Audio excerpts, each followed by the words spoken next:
Nation. We're back.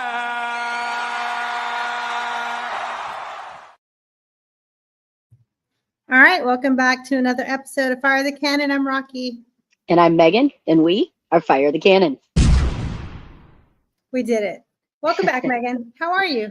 I'm good. I feel like I'm always dragging butt a little bit here on our Wednesday nights, but happy to be here. Excited. Got a lot to talk about.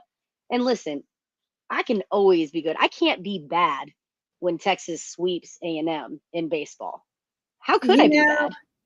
And secures the Lone Star Showdown trophy. There's just no way the Aggies can even catch up to how much butt kicking they've had over the season. And not just the three big sports where they only won one game against the basketball team, but then lost two. But they lost in baseball, got swept 3-0. They've lost in football. They've lost in women's sports. They've just lost. And I can see why they didn't want Texas back in their Yeah, look, what I don't understand is why did they agree to do the trophy for like and all one sports, of their Aggie alumni paid big money for it to be called the Cotton Holdings. Cotton Holdings, yeah. I'm like, you sure you want to spend money on Texas to have that nice trophy? Okay. I mean, I feel like that's the only way they're going to get their name on it, so mine as well. He should have paid more and called it the College Station A&M trophy that lives in Austin, Texas. Right.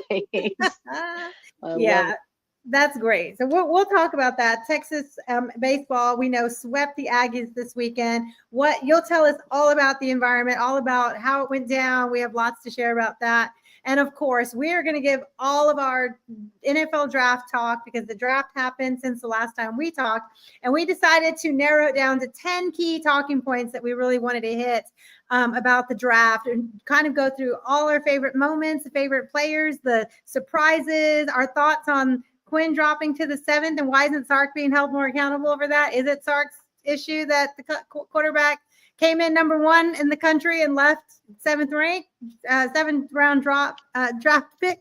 We will talk about that. And then, of course, top stories in the NFL draft, moments that we really loved or that we have opinions on, right?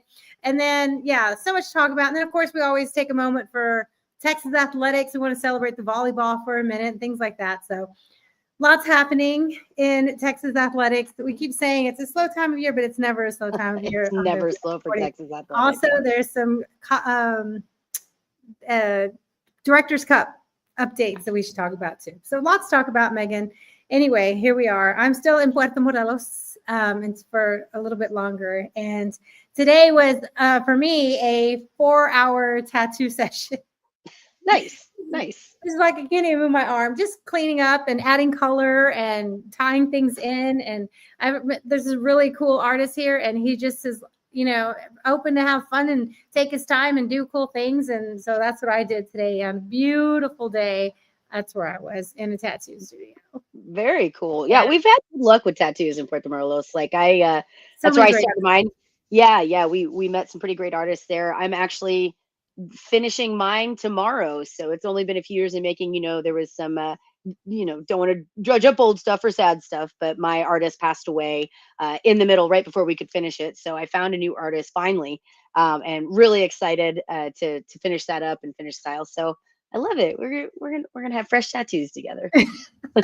That's great. All right. So yeah, like we said, we'll talk baseball the first hour, more Texas athletics, and then we'll get into everything Texas football.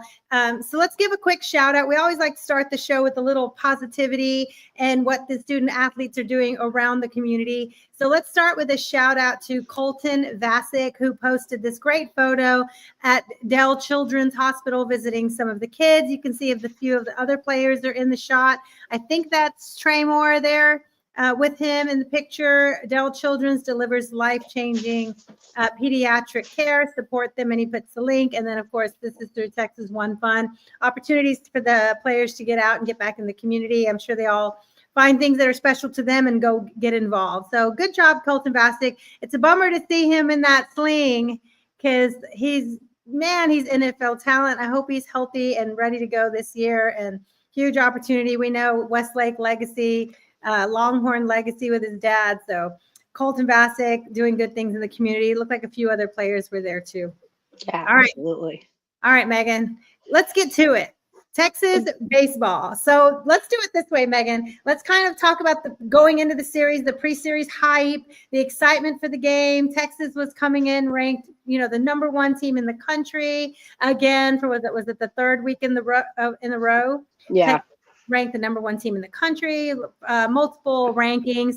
Talk about that hype coming into the season as the #1, coming into this series when the Aggies started the season #1 in the country, but they weren't even ranked by the time we got to this game. What was that intensity? What kind of intensity did that bring with it being #1? Yeah, look, I'll say I don't know that it was so much about Texas being ranked #1 for Texas fans. I think it really felt like, this rivalry is back. And we had the debate, the what ifs for years and years and years while A&M was in the SEC, Texas was in the Big 12.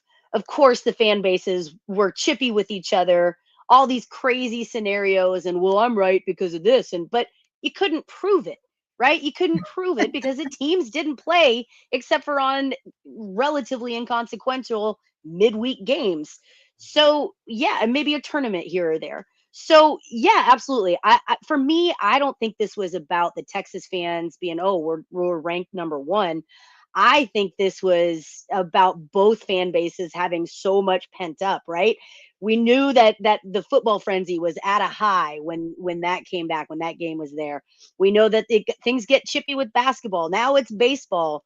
Unfortunately, softball, Texas and Texas A&M don't play in the regular season. Isn't So that wild? yeah, so no opportunity to talk trash there, right? But baseball, it's on the field. Of course, all the storylines are there for the media for sure. A&M came in, like you mentioned, preseason #1. Texas says we'll steal your coach right after their best season ever. Sorry Some about of your your Schloss commits there. and players. Yeah, so players stayed at A&M, commits came with Schloss, and it's been paying off. Again, the Kimball Schusler thing, I didn't hear this personally because I was at the games, but I definitely heard that storyline of Kimball being at A&M, getting cut from A&M, coming to Texas under Coach Pierce, working, and then Schloss coming back in as Texas's head coach, and then staying on the team and really producing. He's had a great year. He's had a great season. Yeah. Of course, we know he moved from catcher under Coach Pierce over to first base, and he's thriving at first base. So a lot of storylines there. The hype was real. The excitement was real. People were excited to be there. It was a fun time. Let me tell you, the tailgates were hopping.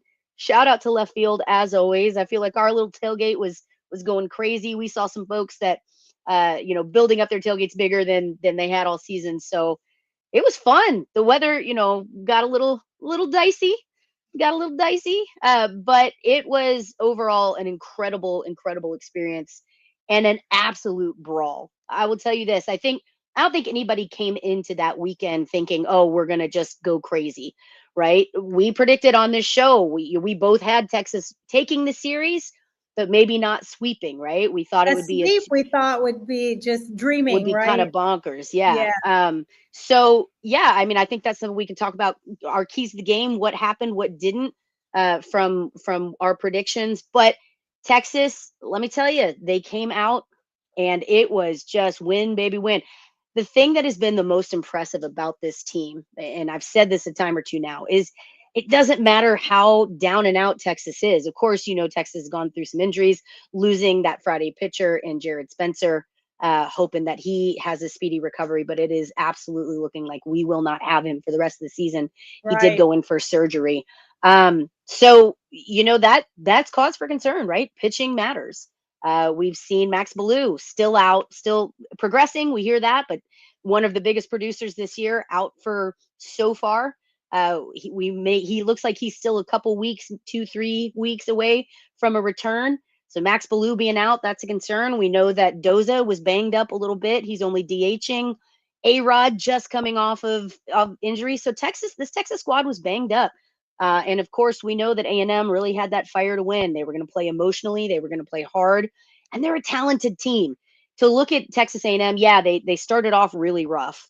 But they've been on a hot streak lately. So Right. Definitely a lot coming in. I got to ask, what was the hype like from the outside watching, looking in?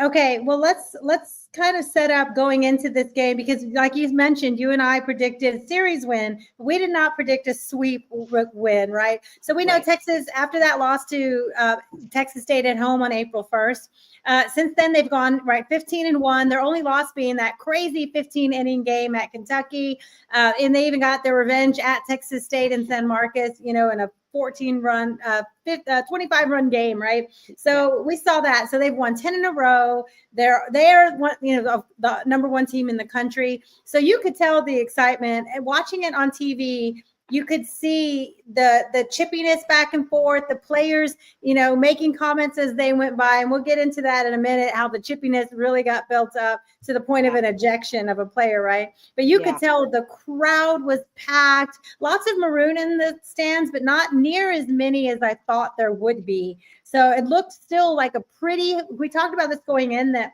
maybe it wouldn't be complete home advantage for Texas because the Aggies travel so well. And it looked on TV that they were there, but I thought it would be even more. And Texas Longhorns filled the stands and wore burnt orange. So it looked like they kept the home field advantage. You could tell listening, Texas just did something as the crowd went crazy. Because sometimes the other team is there so much you can't tell if it's the other team that just did something. But no, it looked intense. It looked exciting. The commentary was a lot about how packed the stands were and how loud the stands were. And even Schloss mentioned, comparing the two environments, Texas knows how to cheer too. Like Texas fans are involved and know when to get loud too. So yeah, that was really good. Yeah, that's something I want to give absolute kudos to the fan. The dish can be kind of quiet sometimes, but I will say this through and through. And I don't know if this is college baseball as a whole is going through a bit of a renaissance right now. I will credit CDC, of course, changing that game day atmosphere, doing different things to encourage the students to show up more, kind of making that crowd a little bit younger than maybe it's been, historically. But fans absolutely showed up. Students were there and they were hyped. We've had the band out there before. We've had, of course, it wasn't this series. Precious seats. Sorry, why did it stop? Sorry, I'm trying. I was about to show you the pitch coming out, and it won't stop playing. So never mind. I was queuing up the pitch, but it won't stop playing. Never mind. Go ahead. Right. So, but credit to Texas fans. They absolutely showed up. They were loud. They were proud. And I will say this, we know that the Aggies are famous for their ball 4 chant, their ball 5 chant, right? That I'll be blunt, that has taken over the dish in years past, where you hear that more than anything. I will say the Aggies tried to start that a couple times this weekend, and it got shut down. Texas fans heard even the tiniest echo of that ball 4 or ball 5 chant starting, and immediately started chanting Texas fight over him. It drowned it out. Good. It was job. great. Yeah, it was really great. It was nice to see the baseball crowd into it, hyped up, right there with them. The skull clap has, taken over the dish. It's a lot of fun, man. So shout out to the crowd. Absolutely a huge shout out for them. CB, I will address this real quick. Did they ever find the guy who caught the home run ball so they could get the ball to the Longhorn players? Oh, great question. Doza. I am not sure about Doza. I don't believe that they have been connected yet. I can follow up with his dad on that. But anyone listening, if you happen to know the person that caught the ball, now it would be a student, because Yeti Yard was students all this weekend. So if anybody knows of the student that caught Ethan Mendoza's home run into Yeti Yard, the family is looking for that. They will compensate you. They just really want to take that ball home. Just give it to them. Right. I can say the Tommy Farmer home run into the Aggie bullpen has not been returned. Very likely will not be. That's some pettiness we can talk about in a little bit. Petty is my favorite color. It is your favorite color. So let's get into it, Rocky. Let's talk about it. Like you mentioned, right. 13 straight conference series wins. A&M came into this. Yeah, right there. Love it. You want to explain what we're seeing? Say, we'll talk about the series, and let's start with the pitch. That is Sarkisian throwing it to Jonah Williams, dual sport athlete, throwing it to dual sport athlete. And what's crazy is we've heard so much about Sark being, California and quarterback and this and that, and all his love of NFL. But we haven't heard much that he actually played a lot of really good baseball and high level baseball and football. That's amazing that we're just the story's now big that happened, that's his background too. So that's really cool for him to throw it to Jonah Williams. And he made a little comment like he wanted to make sure he got it in because he didn't want Jonah reaching and hurting that hamstring. Yeah, so that's another storyline there. Jonah Williams did suit out for the series, but again, we know he pulled that hamstring against Texas State, so he's still feeling a little soreness. I think he was ready to go if he absolutely had to come in, but Schloss played it safe. Unfortunately, Jonah wasn't needed for the series. But yeah, again, the Aggies come in at 24. Well, they're now 24-19. They had been on a bit of a hot streak though, taking out Arkansas at the time, and they were playing some really good baseball. So we knew this was going to be a brawl. So that Friday night game, like you mentioned, Sark threw out the first pitch to Jonah Williams. Texas takes it 2-1. Again, a battle. I mean, this was never going to be a home run derby between these two teams. Ruger Riojas gets his Friday night start, as we know, Jared Spencer being out. And let me tell you, the stash delivers, y'all. Ruger had an absolutely incredible game. He pitched 5 2/3 scoreless innings, and he led the Longhorns to victory. He claimed the victory here. He held the Aggies to 5 hits and struck out 3. So he was on fire. He was doing the things he needed to do. Again, we talk about this talented Aggie team. I got to say, their hitters were not hitting as well as they normally do. Like we've seen with so many teams against Texas, that pitching is really coming through. Max Wiener giving us the full wiener, right? It's helping out. What? Our pitching has been incredible. What in the world, Megan? Max Wiener, man, come on. He's our pitching coach. You got to know what going full wiener is. Come on, Rocky. Oh, I'm yeah.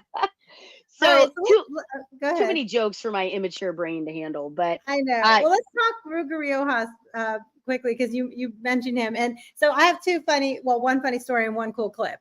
So my good friend Vanessa, she's kind of like, yay, sports. She's not like all super into sports, but she loves to go to the games and have fun. She'll go to whatever game you're going to, just go hang out. She's just like that, but she doesn't really know what's going on. And she's like, my cousin plays baseball. Like, oh, cool.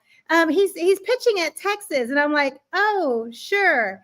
And she's like, his name is Riojas, Ruger Rio. That's her cousin. And I'm like, are you not? I said, do you know now he's like the Fridays night starter?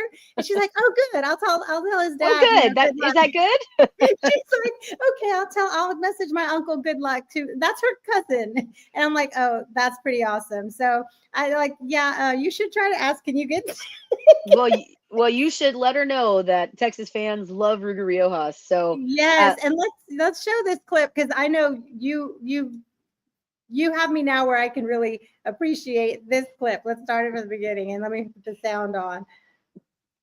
And I turned it off. Here we go. A couple of the Pac teams are in that Big 12 number. Yeah. Comebacker, Wheelhouse. It's the second. Yeah, why not? Wheelhouse. Yeah. Second to kick off the inning-ending double play. Come on, you think this kid played shortstop growing up? You kidding me? That is as athletic of a feed from a pitcher to a shortstop as you will ever see. Range off the mound, throw off one leg, and then your big arm shortstop finishes it all. Wow. So for those that is amazing. Yeah. For those that are listening, again, this was Ruger was pitching. He jumps off the mound, snags the ball out of the air. Real heads up play by him. This is the thing that I love about this team. Years past, we might not have been quite so heads up, but this is such a fundamentally sound baseball team. Ruger had the heads up, had the awareness to know to throw the ball over to second base. Shortstop gets him out. Again, Flores gets him out and then guns it over to first base where, once again, Kimball Schuessler makes the stretch. He's living it up on first base. So it was a great double play for Texas to end the inning. But again, Ruger Riojas, just great heads up play by him, having that knowledge where to go. Could have been an easy throw to first, cover it out. You still have one out left, but just really, really sound fundamentals and just a smart athletic play by him. So credit to Ruger. Like, he has been an asset since Texas picked him up from UTSA. Again, pitching was really impressive for this game. Ruger, like I mentioned, went 5 2/3 innings. And then we had relievers Max Grubbs and Dylan Volantis come in. So Volantis has been an absolute incredible pitcher for Texas as a closer.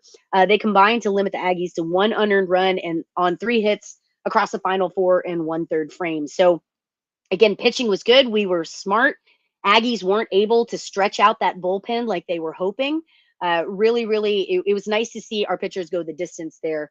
Tommy Farmer, little note here, like we mentioned, got his first career home run with Texas. So that's why it's a little bit painful that he, unfortunately, it went into the Aggie bullpen. That ball likely will never be seen again, unfortunately, but shout out to Tommy for that. That's how petty the Aggies are. They won't return his first home run ball. They won't return it. Now, I do want to ask you this because I'm kind of torn here. I've said this, petty is my favorite color, right? I like the little petty things. But you're still a student athlete. You know, if they just hit their first home run, they would want someone to give them the ball. That's like when an adult catches the ball and there's a kid right next to them and they look at them and go, my ball. I got to disagree a little bit here. If this were any other game, any other series, any other situation, I don't think it's a problem for that ball to go back to the Texas staff. Maybe they return it later, quietly, end of the season. I don't know. But I can't say I don't get it in this rivalry. I can't say that, like, look, the Aggies know that this is going to be a tough game.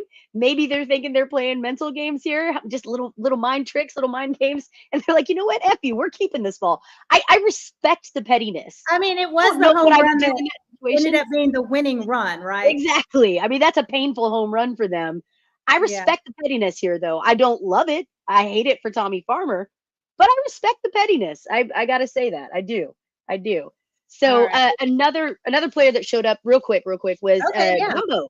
Gumbo a bit out of his slump here, so he had a really good weekend. We saw him there with an RBI double in the 3rd inning too. So again, those are the 2 scores that brought Texas to win that game 2-1. Cool drone show for baseball. Yeah, so that would have been awkward if they didn't win the game. You sent me a great video of it, of the drone show that night, and it looked pretty amazing. They went all out. They had the dish, Tradish was really cool. The Longhorn in the base, in the plate. Those were all really cool. So it would have been kind of awkward to have it after the game. I saw some people posting like, do it during the 7th inning stretch, or maybe during the game, because, you know, I hope we win this game, because then having a big old drone show would have been awkward. I appreciate that it's tough to do in the game, because I will say this, that drone show ended up being almost 9 minutes. Like 9 full minutes. It was a long drone show. Then you can't do it. Yeah. 2 of the coolest things I saw, and I think this is going to be a prerequisite to what we see for football.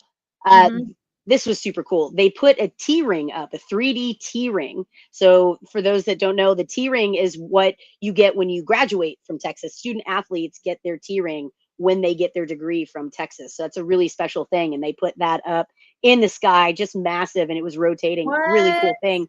Another thing they did that I think cool in theory and is almost there with the technology, they actually had so many drones in the air that they created a TV screen.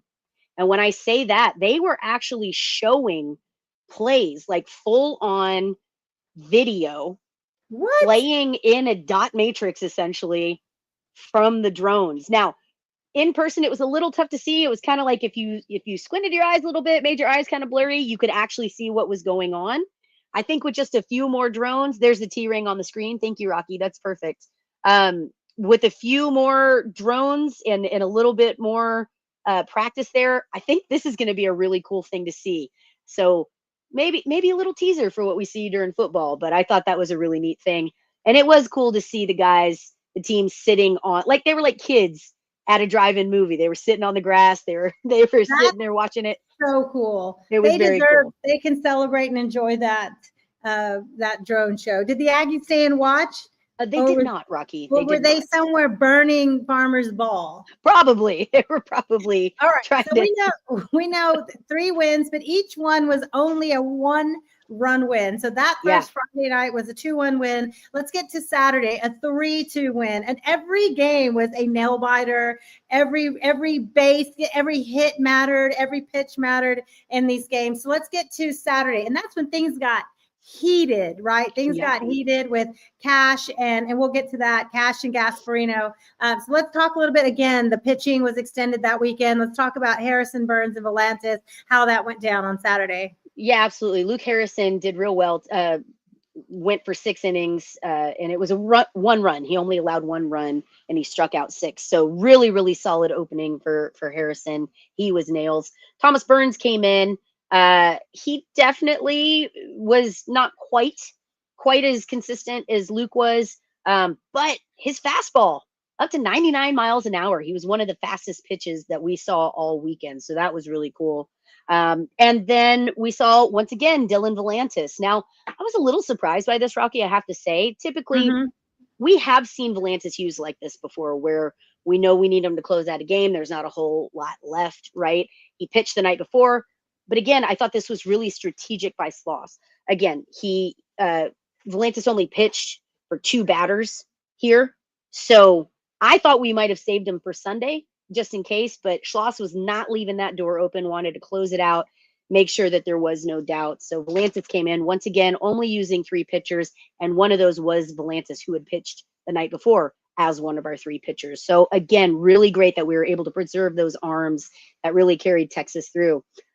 Once again, we got to talk about Doza. DH Doza came in, and this was his 20th multi-hit game. So Ethan Mendoza was just on fire this whole weekend. He was itching to get back. He was ready to be there. So that included a home run, a solo home run in the 3rd, an RBI double in the 7th, and he finished 3 for 4. So he was seeing the ball well, hitting the ball well, really smart, patient at bats. So it was good to see out of Ethan Mendoza. I mean, it was super exciting. So let's talk about what got the crowd really, really hyped. Now, I'm going to ask you, Rocky, what did you see from the Gasparino Gavin Cash exchange that ultimately ended in Cash being ejected and suspended for the final game of the series? Right. So here's what we saw on TV, and I'll play this for you, and you can see them. You can see Cash. He kind of went towards that. Yeah. He's being pulled back from his team, but he won't be quiet. He won't go away. Well, you can see when they show the multiple angles, even if they're talking and yapping at each other, whatever. And I've seen a lot of different people explain the rule. Like when the play's over, 3 outs or whatever, you go towards your dugout, right? And both teams are going towards their dugout. He changed his direction, barked at and turned towards the other dugout, took steps towards the Texas dugout, and then, started going back to his dugout. And then he still wouldn't go away. He was still barking back. And that's what we saw. And whether or not someone said something so mean to him that he had to behave that way, he still went outside the rules of a proper baseball behavior, right? Right. So I will say this. I think the ejection was a bit of an overreaction. Given the emotions of the game, given that this is a rivalry game, back for the first time, it's a close game here. I'm not sure that I thought that his full actions warranted an ejection and suspension, but I get it. Because you're absolutely right. What it looked like from us. Now, there is some debate who started talking trash first. Was it Gasparino? Was it Cash? Got a little bit of inside information from some folks. I won't reveal sources here, but from what I understand, what I've come to understand, Cash is a little hard of hearing. So it might have been surprising. No, I'm saying this. So I don't know if it would have hit and landed as much if it was our guys talking trash first. He might not have heard it. I'm not saying that to be ugly at all. I'm not. It's just he might not have heard it, right? But there is definitely, let me point this out. For those that don't remember, CB, yes, you are absolutely right to point this out. Gavin Cash was a Longhorn. at one point under Coach Pierce. He was with Texas, left Texas. I will say this, he left. I don't think a lot of folks on Texas's team were upset when he left. There was some bad blood there when he left. He was not kind about Texas and how he talked about Texas when he left the program. Landed with Texas Tech, had a little bit of success with Texas Tech, decided that wasn't a good fit for him either, so he left Tech and ended up at A&M. So there is some bad blood between Gavin Cash and the University of Texas in general, and several of the players that are still on the team with Texas. Let's put that out there. And then for those that don't remember, when Cash was with Texas Tech and they were playing last year in Austin, Cash was on first base. Gasparino trucked Cash pretty hard. Now, Cash was standing directly in the base running line. Gasparino was well within his rights to truck him because he's trying to run through to first. And this was before the safety bag was a thing.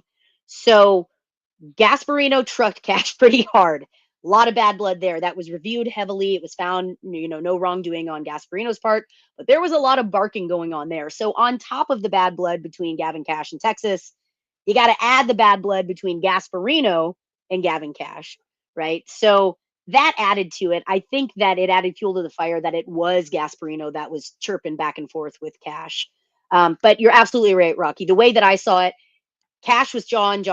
It went on a little longer than it probably should have. I'm going to say straight up, Gasparino was John too. It's not like this was a one-sided thing. Yeah, of course. But I think what really got Cash in trouble was exactly like you said. He instead of him yapping his mouth as Gasparino was doing, walking back to their respective dugouts, it's when Gavin Cash came out and started walking towards the Texas dugout that it became a problem. That's when the teammates, his Aggie teammates, came out and had to pull him back. And even at that point, he didn't stop, right? He kept going and they had to pull him back. Then the ump got involved, and then Cash started John at the ump. That you guys might not have seen. Cash was John at the ump. Yeah, we can see in that video. Then, right, at that point, the ump say, all right, you're done. And that's when Early came out. And that became a whole thing. Early almost got tossed from this game too. So Early was arguing about the ejection because but he cries in every game. Like he's barking and crying and fighting with people in every game. That's like, fair. Some of that fight into your team. It was, and again, coaches coming out, you want to see your coach defending your players. It's part of baseball, talking and defending, part of baseball. I get it. But I mean, it could have been a really, really, an even worse situation for A&M there had Early gotten thrown out too. But I'll tell you, the crowd got hyped. And this is where I think Cash might have miscalculated a little bit. I know he was emotional. I know he was feeling it. I know he was upset. I know the team was upset with the ejection, but sure did motivate Texas after that because it felt like Texas bats were cooling quite a bit. And then all of a sudden they woke back up after those shenanigans. So it was definitely an emotional game. As we mentioned, Texas came out on top of that one, 3-2. Once again, a 1-run difference made it for the Longhorns. So I believe you have a clip, Rocky, for Schloss talking about the full of emotion. Let's talk that because it was an emotional game. It was an emotional game. Yeah, I had the Sunday clip ready to go. Hang on one second. He was talking about the link's not. Here we go. Sorry, why is everything go so slow? Here we go. I'll play it. I was already moving on to the Sunday game. No, you're good. You're good. Here you go. Here you go. Jace walks over in his first at bat and we make eye contact, or Caden, and I mean, it's those. I care deeply about those guys. I had to make a professional choice. It had nothing to do with the players there or the players here. It had everything to do with things that I've talked about. So you coach the game without the emotion, but my heart was racing. I mean, my heart's always racing. You've got like a lavalette hitting, All right. His heart's always racing, Megan, because it's so emotional. Well, I mean, really though, like we said, Laviolette, he was kind of quiet. He was a little bit hit or miss for this weekend. So, and I'll be honest, same thing, man. That kid makes me nervous when he's at bat. He's big. He's gonna play in the majors. There's no question there. And then it was just a really, really great thing. So yeah, let's move on to Sunday. I know we got a lot more show to go through. So you have a clip here. Craig Yeah, Way calling I wanted to, yes, Craig Way. Everyone wants to hear Craig Way's call of the games. So here's his call of over. Here's the stretch. A 1-2 pitch from Grubbs. Swung on ground ball, hit to first, and Schutzler will throw to second for one. Relay to first. It's time. It's there. Ball game over. Series sweep. The Longhorns sweep the Aggies by getting a double play, and Texas wins it 6-5. nothing is better than hearing Craig Way make the call on these plays. So that was the final 2 outs of a game. And let's talk about this Sunday game, how it went back and forth. The Aggies, of course, had some pride on the line because they did not want to get swept by the Longhorns. They came out strong, took an early lead. Texas fought back. They pulled away again. And this game went to holding them off in the 9th inning. Yeah, it absolutely, like we said, emotions were running high. Once again, we saw some incredible pitching. Now, this is another time we saw Max Grubbs come out. So you heard me talk about him. He pitched. So Grayson Saunier had a great game, got his Sunday start, pitched really well, earned his first win as a Longhorn. So that's awesome. Max Grubbs came in, and then but we got to give a shout out to the old man on the team, right? Oh, here, the Duplantier elder was out. He pitched what was his season-long 5 2/3 inning, and he did well. Again, he did allow 3 runs, but he entered the game with 2 runners and no outs in the second. So this, to me, was a great effort by Duplantier. Really team effort. The pitching was just really solid for Texas. There were once again, A-Rod and Farmer had back-to-back doubles. Doza had a sacrifice fly. And again, this, like you mentioned, Rocky, this was a back and forth game. Texas A&M responded to take the lead. And then Texas, like I said, this is a thing that Schloss has said before: win anyway and win anyway. So the guys were rocking those shirts on Sunday, black shirts, Longhorn on it, said win anyways on the front. And then on the back, it said win anyway. I love it, man. And that really seems to be what this Texas team is all about this year. They're just gritty. They find a way. Players are out, your star goes out, no problem, we got that covered. Oh, your pitcher, you just lost your starting pitcher. Oh, it's okay, we got it covered. Our guys will step up. So it's really this next man up mentality. This was the 18th come from behind win for Texas this season, which is pretty incredible if you think about it. So they had an interesting stat about that, about the Aggies having they said the numbers, I don't remember the exact numbers, but Texas had a really strong percentage of winning, even if they were down. And the Aggies had a terrible percentage of winning when they're down. So it feels like if you can have them, their mental, like to have them out of the game, chances are they're not coming back. You can have Texas out of the game and they can come back.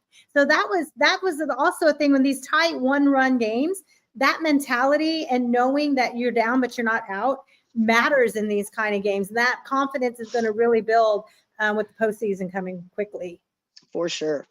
So all in all, great series by Texas. Like I said, you love it when you sweep. The crowd went wild. Awesome showing by the crowd. Awesome showing by our team. So really excited to see what Texas does next. So we'll talk quickly about the Tuesday game against Prairie View A&M. Mm-hmm. Texas put on a show. The thing that really stood out to me about this game, Texas won 11-2. What really stood out to me about this game is UT has shown a propensity maybe to have a little bit of a hangover on those midweek games, right? Yes. Maybe not be quite as focused as they could or should be. And this felt like there was none of that hangover, even from this massive rivalry win, sweeping A&M the weekend before. And with this potential of going into Fayetteville, another heated old Southwest Conference rival, they were focused. They were ready. They played well. They were seeing the ball well. They were hitting well. It was just all in all a great performance by Texas on a midweek game. So really excited to see that. And welcome back, Casey Borba, for your 3-run homer. Borba bombs are back, baby, and I love it. And it looked like Easton Winfield was really being celebrated by the Texas baseball staff, media, Absolutely. for having a breakout game for himself. 4 for 4, his first homer of the season. So it's like you mentioned, it's nice to see Borba back. It's nice to see Gasparino hitting again. He has had, not his best batting numbers lately, and he was one of the hottest bats in the country for several weeks Early on, yeah. So it's good to see him back in the flow. So well done. Like you mentioned, these Tuesday night games can be, the focus is really tough, and especially coming off that heated environment, looking ahead to going on the road. They're already on the road now. They boarded a plane. We saw the pictures of them on the plane. They're already at the Arkansas practice field. So good luck to them this weekend. We'll talk about that. That series is actually your favorite Thursday, Friday, Saturday series. So they're playing tomorrow night, Thursday night, 6 p.m., Friday night, 7 p.m., Saturday, 2 p.m., so Saturday afternoon. So Arkansas, 37-9 overall, 27-3 at home. So they have a strong home record. And so they got up to number 1 after sweeping South Carolina, Vanderbilt, Missouri. But since then, they've lost the series to Georgia, the Aggies, and Florida. All 3 series, they've lost those series. So this is going to be still a tough team at home. The hate is back. They were able to get Texas football at home to start the SEC, rivalry again. And now they're going to get the Longhorns at home again for the baseball series. So yeah, that's exciting. And again, we'll look ahead the following weekend, Florida, then they end at OU, and here comes the SEC tournament just a few weeks away. Right. So it is an unusual setup for Texas. This will be 3 series now that we've played Thursday, Friday, Saturday instead of the traditional Friday, Saturday, Sunday. Of course, we know Easter, that happens every year with the Easter game, but this one is moved up. The Arkansas game is moved up Thursday, Friday, Saturday for TV time on the SEC network. So a little bit unusual there.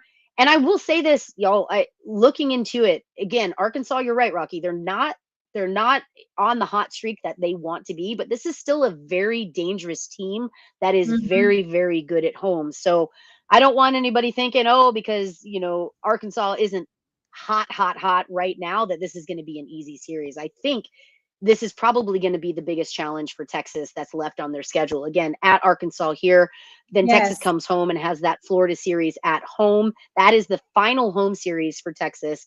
And then they finish out the regular season in Norman at OU. That's another Thursday, Friday, Saturday series. So and that's a lot of baseball left. Rivalry weekend on the road. As of right now, Megan, what do you think? They have the Longhorns projected to be the number 1 overall seed hosting a regional. Thoughts? Does that look pretty good to you? Yeah, absolutely. Now, let me tell you. Can you believe this, where they are? Yeah, this has been a really impressive year. I was hopeful that this would be the year that Texas was figuring it back out, getting their mojo back. If you had told me that UT would be sitting where they are now with this season and this win streak, and had been winning all of their SEC series, I don't know that I would have believed you. And that the pitching has been the strength. I mean, this has just been, to me, just truly impressive. This coaching job that Schloss has done with the talent. Again, there was no question that did talent exist on Texas's team. There was never that question. But I'm going to be honest, Texas isn't the most talented team in the SEC. There are other teams that are stacked comparatively. Texas is just finding a way. They're playing loose. They're playing fun. Every time I see them play, again, you watch them out in the dugout. You see how they're interacting with each other. It is a night and day difference from how these guys looked in the dugout last year compared to this year.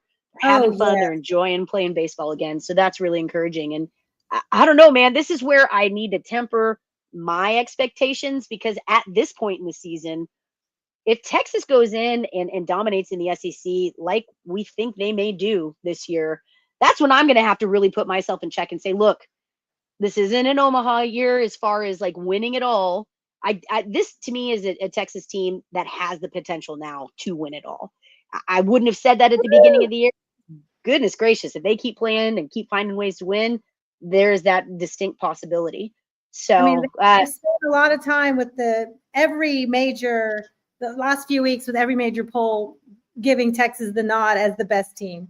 And they just keep finding ways to win. And in the toughest baseball conference, where half the top 10 or most of the top 10 and most of the top 25 keeps being SEC, and Texas does nothing but win every series, right? And sweep many of them, which is really, really apparently hard to do. Even this last weekend, they were one of the only top told this teams was going to be more difficult, right? Yeah. Okay. So, go ahead. Will you do me a favor real quick? Will you pull up the projected field of 64 again with Texas hosting? Yeah. I was going to yeah, go ahead. I do want to point this out. This is something where Texas is projected again, #1 overall, with Dallas Baptist coming in, UTRGV and Bryant potentially. Dallas Baptist is good. I don't know how they are this year, but they're a good program. Yes, this is absolutely no joke. It's interesting because I've seen the way that this is lined up right now, looking at if Texas makes it through the regional here and then hosts a super, which again, if they host the super, or excuse me, host the regional as a #1 seed, they will be hosting a super if they advance to the supers. Right. You're talking about potentially Texas has to beat DBU, Dallas Baptist, UTRGV, which has given Texas some fits. Recently, they just beat the absolute dog piss out of Texas Tech on Tuesday. Bryant, nice. Maybe not as big a thing, but then you've got the winner of the Raleigh one coming in, which potentially could be Oklahoma. I've seen some setups too, where if Texas wins and hosts a super, that potentially A&M comes back into Austin. So Lord, they're really lining this up for rivals to keep playing through and through. They need televisions, right? They do, and this is not going to be an easy path to Omaha. But again, if Texas keeps winning the way that they have and keeps finding ways to find these gritty wins, I'm hopeful. I'm hopeful, Rocky. Yes, it's a long way. For this weekend, it's Arkansas, right? Got to get through Arkansas. All right, so let's show. We saw that the wrap up baseball talk. There was a record breaking weekend. 23,680 seats were filled over the 3-game series. That's fantastic. Record-breaking attendance. Thank you to the Aggies who wanted to come see their team. Help us break a record and see their team lose every game they played in. So we also have to talk about, we love to give props to the social media. And when the social media kills it, we got to celebrate that. So the Aggies posted their, coming to, the series is about to come to Texas, to Austin. To Austin, and they played their sabotage video, and that was here, I'll play it for you. Put the sound on. So right, they're taking their show on the road, and they have all their cool clips of their team playing. And then Texas, after the series, was like, previously on Big Brother, they put that was hilarious. But then they played a video with sabotage using the same music that the Aggies use, which I think is, that's elite. Top level trolling. Elite level trolling. Elite level. And like I said, Petty's my favorite color. I was here for it. I love it. So it seemed like the baseball social media team took a little bit of maybe a page out of the volleyball's playbook there. Volleyball social media team's playbook. We're here for it. Loved every bit of it. If they had won that series, they would have had lots to say about it. And they should, right? To the winner go the best tweets. And here's the trophy, the Showdown, Lone Star Showdown trophy. And it is now, no matter what happens the rest of the season in any sport, Texas owns the Aggies again. They have the trophy. Thank you, baseball, for securing that with those 3 wins over the weekend. There's no doubt about it. Who has the better athletics program again this year? Absolutely. There you go. All right, Megan. So let's give a little bit of love to some other Texas athletics. So we saw that they won the Lone Star Showdown trophy. A quick question before we move away from the Aggies. They're now talking in their message boards that they should go to the Big Ten, and Texas shouldn't have come. Do you think it's just their nightmare that Texas, when we weren't supposed to be SEC ready in anything, I don't know why, other than swimming and diving, like we're not going to be SEC ready, yet this is multiple wins over them and competing for and winning SEC championships? Texas has the most SEC championships in the SEC this year. Yeah, it's funny how that works. Look, I'm going to bring this up. CV, you mentioned Weak schedule my ass, Billy. Listen, that's in reference to Billy Lucci, who was at the Dish this weekend. Your favorite person, Rocky, for sure. No comment. It's interesting to me how the narrative has shifted from every game is a grind, every weekend is a grind, everything is You difficult. won't There's be able to handle the week to no week. days off. Yep. Texas isn't SEC ready. Now all of a sudden the narrative is, well, Texas was handed a weak schedule. Texas was handed. Look, you got to pick one or the other. Either every weekend is a grind, or we got an easy schedule. But I love watching those narrative shifts and the goalpost move. Those are my favorite things. Now, Rocky, I will say this. I met Billy this weekend. He came by the tailgate. I will say he was actually pretty kind in person. I will give him credit. He is even worse, to go out of your way to be an awful human and then pretend you're actually a nice person. To me, that might be even worse. I'd rather you just go ahead and be an awful person. Just be a jerk no matter what. I mean, well, why go out of your way to be ugly when you're hiding behind a keyboard? To me, that's even worse. I think he knows how to rile up his fan base. That is for sure. Obviously, he knows how to get under people's skin. But I will say, I will say this: he was a perfect gentleman. He was polite. He was cool. He took the razzing. I was not perhaps super sunny and bubbly to him in the beginning, but he owned everything. So I'll give him props for that. And I did have to give him shit for the shit talking he's given. So he took it. I will say that. I appreciate that he at least came up. I don't even know why he has me blocked, because I don't ever tag him or post him or comment him. I've had him muted for a few years now. So, but I guess somebody sent me a link. He said this, and I couldn't even see it because he has me blocked, and I'm like, okay, whatever. I don't know what I did to you. Well, anyway, which is fine with me because I don't want to see his shit anyway. So let's move on. Yeah, I don't. Anyway, well, I'm glad he was not the worst. Which, like I said, that's even worse that he pretends to be such a tough guy on the internet. That's even worse. Okay, so anyway, I'm glad he was nice to you. Let's move on. Beach volleyball. They won the, let's see, it's called the CCSA Championship. I don't know what the CCSA, I guess I went to go look it up, but it just keeps saying CCSA Championship. Anyway, they won the CCSA Championship. The beach volleyball wins a lot of tournaments. Like, they had a bad weekend a couple weekends ago, but here they are. They won the championship 3-0 over Florida State. That's always good to beat Florida State. And now they're in the tournament, the national championship volleyball tournament. They got their invite. There's a cool video posted of them getting their invite to come play in that tournament. So good for them. Yeah, congratulations.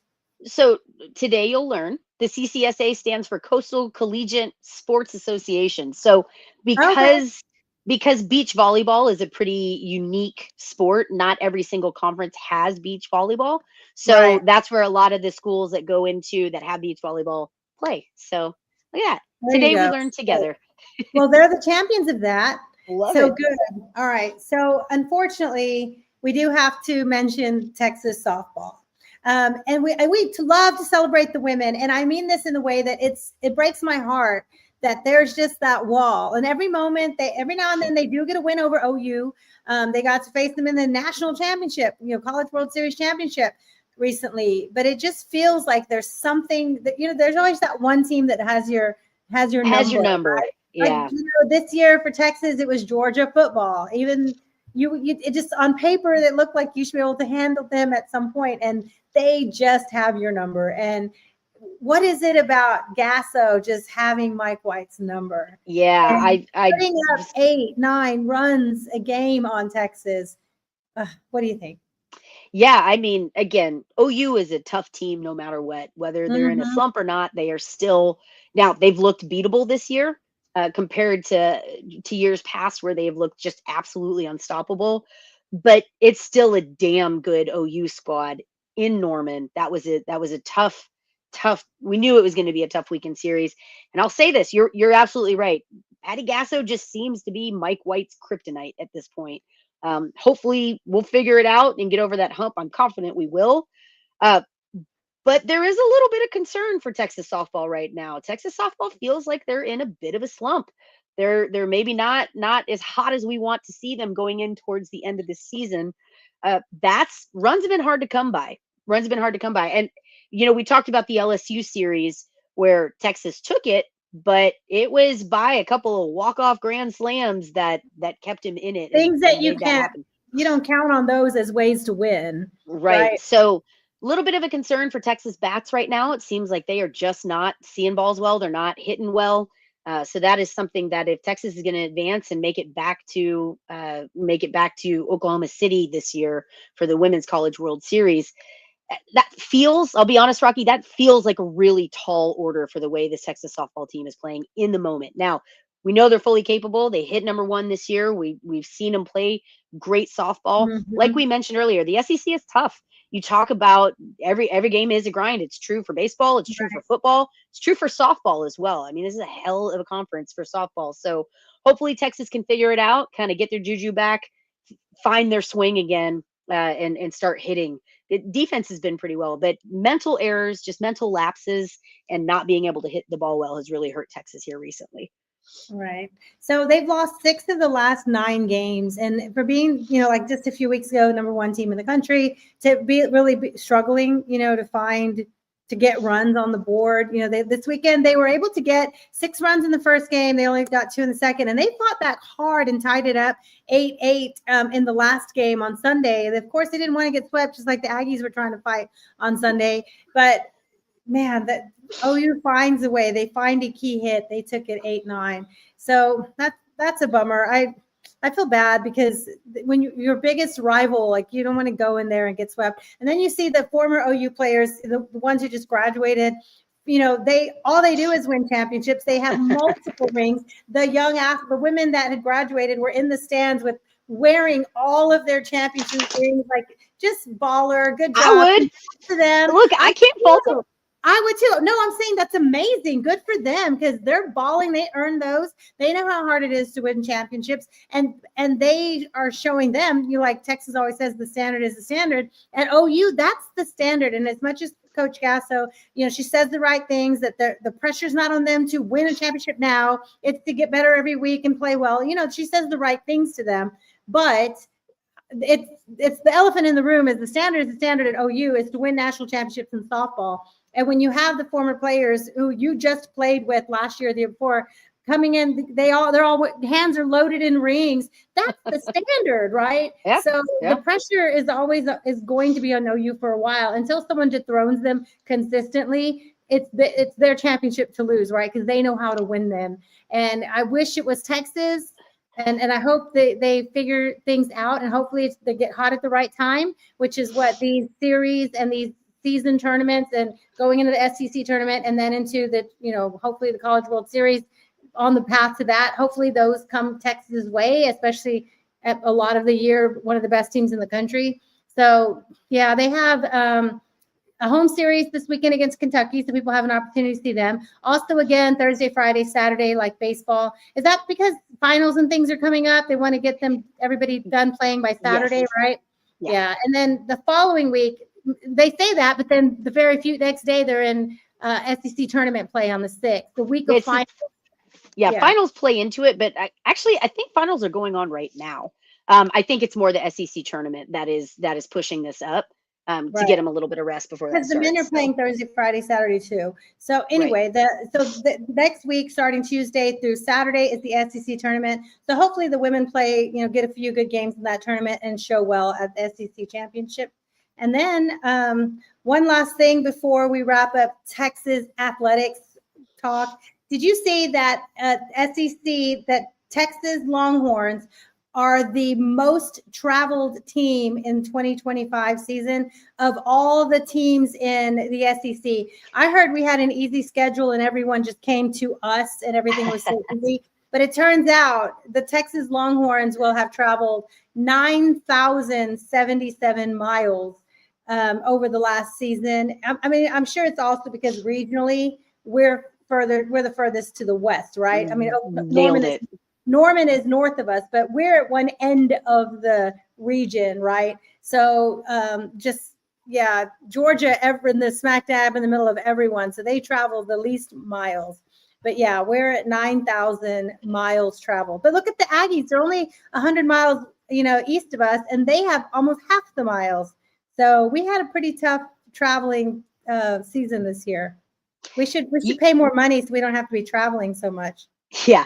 I always love that narrative. Like I wish that Texas was as powerful and all controlling as the rivals say that we are and cry that we are. Like, I wish that we had Sankey in our pocket, and I wish that we could pay off every single ref, and I wish that we, had the favor of the gods and all these all of this cheating that we do. Yeah, I'm telling you, man, I wish we had it that easy. I wish we were that powerful. So always fun narratives, right?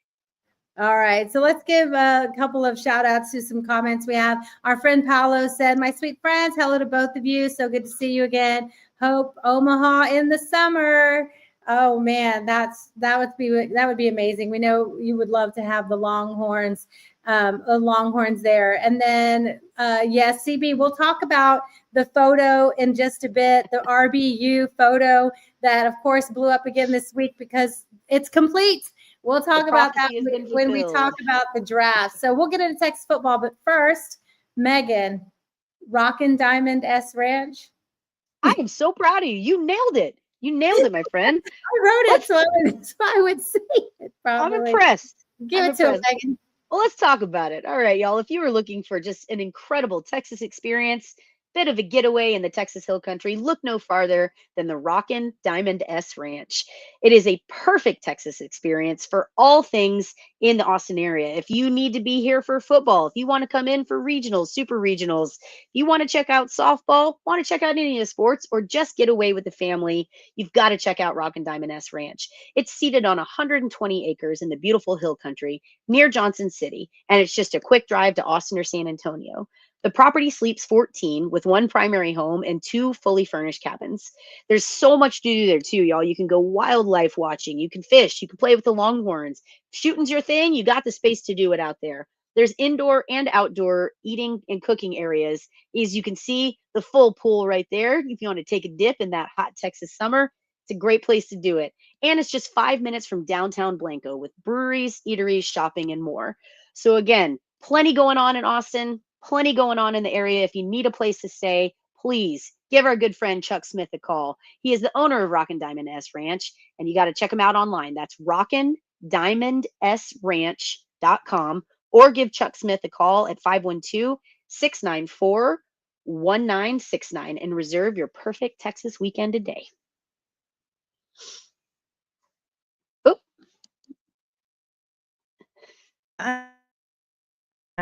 I muted myself because I was drinking water and I didn't want to drink water in the sound. All right. Welcome back, Megan. Fire the cannon. Okay. All right. So now let's talk some Texas football. That was great baseball talk, especially when you sweep your biggest rivals. And let's talk some Texas football. So Fan Appreciation Day. Then we'll get into a few comments about Sark and Arch. And then we picked 10 points that we want to talk about the NFL draft. There's so many talking points, so we kind of narrowed it down to 10 good talking points. So Fan Appreciation Day, this was, first tell me, Megan, were you able to go over to see Fan Appreciation Day in the morning? I unfortunately did not pop over. We had the tailgate to set up and everything to get ready on that big A&M weekend, so I didn't make it over. Okay, so here's a video they put together, the media put together. Looks like some kids were running drills and throwing themselves on mats, and that kid has an arm. He's probably got an offer. The players, Arch Manning's arm probably fell off from autographs. There's Wingo. They're all autographing. Nowadays, you have to only get the things that they hand out to be signed, or else people will try to bring in all their rookie cards and get things signed and make money off the students. So that's good. They can only sign the things that are there that they hand for you to sign. Then they also released a video showing, the players signing stuff, which was really cool. So Texas football. So what I'm getting is the players were signing things. Is that accurate? Yes, to say? And that's what all the videos were showing. I didn't go because I didn't go because I'm here in Mexico, so I didn't go. But also, we keep it real on this show. When we saw the lineup, I was like, that's great for kids who want to wait in line for 12 hours. It's great for people who wear size 19 shoe, who want to dig through a bin, wait 7 hours to buy something from the fire sale. It was not for me. I wanted to see the players play. and I don't need any more autographs. So I was like, I'll just go ahead and have a free weekend then. Yeah, look, again, I think it was a great event. By everybody that I talked to said they had an awesome time with their family. I would agree. This is very much a family-based event. Which is great, because that's what you want. Absolutely. The next generation of Longhorn. Yes. Absolutely. Kids being able to get on the field, put on the pads, run some drills. Yes. That's a cool thing. That's a cool thing. And I think that's a memory that those kiddos are going to have forever. That's awesome. So excellent. Now, I did hear this, Rocky, when I was over tailgating. I heard that people were lining up at 3 o'clock in the morning. Yes. 3 o'clock in the morning for the fire sale and for autographs. They were getting in line that early for autographs. So listen, man, I respect the hell out of it. Good for I respect them. that I hope they fans are dedicated like that. I consider myself a pretty good fan. I will tell you, there is no way in hell you will catch my happy ass in line at 3 o'clock in the morning. You've been in line at 3 in the morning for a tailgating spot. To tailgate, not for autographs. I'm good. There is absolutely no way. Cool, especially the young kids, to meet the players. I respect it. That's something you remember the rest of your life. Meeting I respect the players. I respect it. It is. I respect it. It is not something that I will ever do for an autograph. I respect the hell out of it, though. So good on you. I hope you got it. I hope it was a beautiful day. Was it nice? Yeah, it was nice. It was nice. There was a little bit of concern with weather before, but it was a great day that day. Okay, good. All right. So another basic football topic. Let's look at the way too early top 25s. And there's a couple people who put together post-spring top 25s, like taking into account spring transfer portal, any, the early recruits that are on campus, reports after spring camps, things like that. So this college football post has Texas #1, and then Notre Dame. Some people have Notre Dame at #1 because they have the two best running backs and an experienced quarterback. Clemson, look at Clemson, a #3 team in the country. We just saw this team in Austin, right, with Cade Klubnik. Penn State, Ohio State. So there's Georgia down to #8. That's wild, right? Indiana. Look at Florida jumping to a top 10 team in this poll. Thoughts? Anything really stand out? Texas #1 with a brand new quarterback and all new players in the offense. Like pretty much the entire new offense is new. Let me say this. Polls like this are the reason that Texas fans get shit, and the reason that Texas gets blamed for being a media darling, and the reason that people think that the media just eats up everything Texas. I think it's ridiculous, Texas being #1. Do I think Texas has the ability? Do I think we're going to compete for a national championship?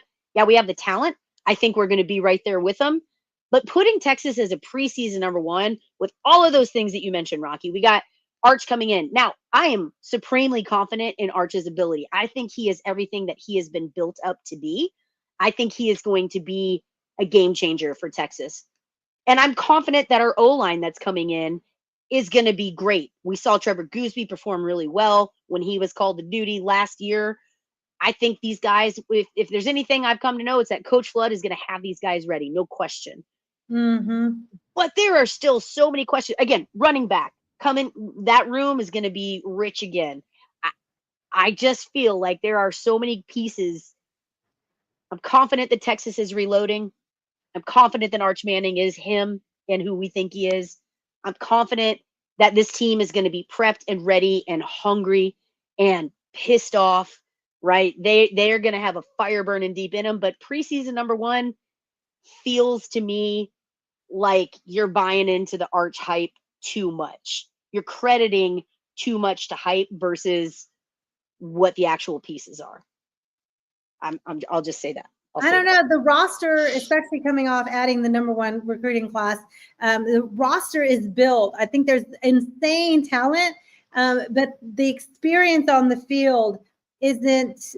We've lost a lot of experience. We just saw, and we'll talk about this in just a minute, 23 players in the last 2 years have gone in the draft. That is a lot of leadership. That is a lot of experience. So Texas is in the position now where they are reloading, right, and not rebuilding. So they just reload. And I think we can argue in a few minutes about if Manning is, an upgrade. A lot of people are already saying it's going to be an upgrade at the position with he has more skill sets, right, more things that he can bring to Sark's offense. But the offensive line is talented. They've been in the program for several years. They've been developing. Like you mentioned, we saw a few of them get to play already.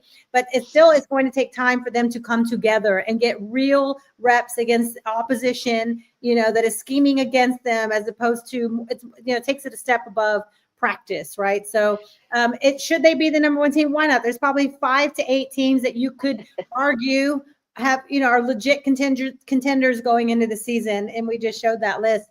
But yeah, Texas is in the conversation for sure. We won't know. Let it play out. They get to start going at the number one, the national reigning champions again. They get to start the season on the road there at Ohio State. So we'll see. They'll get plenty of opportunities to prove it. Plenty of opportunities. Look, the argument that I'll make here is last year we saw Michigan enter the season as number one, even though they lost a lot of talent, even though they got the credit for being the national champion. I don't see why the same thing isn't happening here. Ohio State, yes, they lost a lot of talent. It's going to be a different team that Texas goes up to play first game of the season, no question. But I still think it is disrespectful as hell to not give the national champion the number one preseason position. Oh, I know, because they have a different roster. It's not that. So did Michigan. Michigan. Yes, but Michigan got what they weren't ranked number one at the beginning of last year. Yeah, coming into the season, they were number one. But Ohio State, they lost their quarterback. They had like 13. They had them up 14 draft picks. So did Michigan. Michigan lost their entire defense. I get it. You can argue it either way. Their coaching staff too. Like, I don't know why anybody believed in Michigan again, but right. But I can see that Ohio State, just like Texas, has lost a lot of people, and you trust that the staff is reloading and not rebuilding, and that's where it all lies. So I think there's a handful of teams, and it'll play itself out. Penn State, you can argue, is could be going to as the number one preseason. It'll all work itself out. It always does. No worries.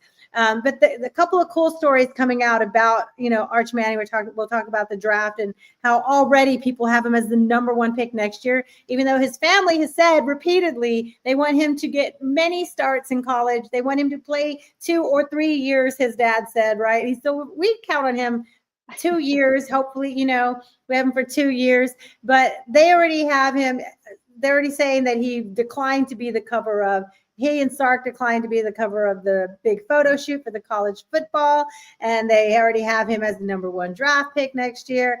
But this was a really interesting comment by Sark in the media availability. He went to the Houston Touchdown Club this week, and Inside Texas wrote out the quote for us. We don't have to go find the video, but they wrote the quote for us, and it says, he talked about Arch Manning, and I want your thoughts on this, Megan. I hope for everyone here we don't get too far ahead of ourselves. Up too late. Let's let the guy go play this year. Let him have some fun. Finally gets the opportunity to start at the quarterback for Texas Longhorns. It's been a lifelong dream. I know some of you have seen videos of him as a kid wearing the jersey and talking about playing for Texas. It's finally his time, and I hope he can have the opportunity to enjoy it and enjoy it the right way. A lot of guys on our team, it's been their dream their whole life, and now he gets an opportunity to go do it. Just want to make sure that we all support him in his journey. We know, we've seen the videos of Arch, I want to play for Texas and wearing Texas jerseys through the years. And really, because Sark, the quarterback whisperer, scheming genius of offense, right? The family trusts Arch, and he's here developing. What do you think when he says, just let him go play and have fun? I think he is absolutely right to say this. I'm glad he said it. I'm glad that he's trying to tamper expectations. I mean, God forbid Texas fans just take a breath before they knee-jerk reaction to everything, right?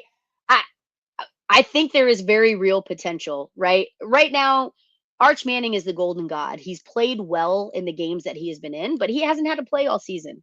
It hasn't been his team up to this point. Now it's his team. The expectations are out of control. The media is building him up. Everybody, fans and media alike, are expecting him to be the second coming of football Jesus, right? I am glad that Sark is trying to manage those expectations, because you know just as well as I do, the first time a ball gets away from him and there's an interception or a fumble or something doesn't go our way, you know how quickly this fan base can turn, right? So I appreciate that Sark is trying his best. Now, I don't know that it's going to make a shit's bit of difference saying these things, but I appreciate that he's trying to tell the fans, take a breath. He's still a kid. Let him be a kid. Let him enjoy this moment. He's waited a long time for this moment. Yeah, I agree. I have a feeling that people, yes, the fans will be impatient and excited, but it's not Texas Longhorns who are putting him number one in the 2026 draft, right? It's not the Texas Longhorn fan base. I appreciate that. Right?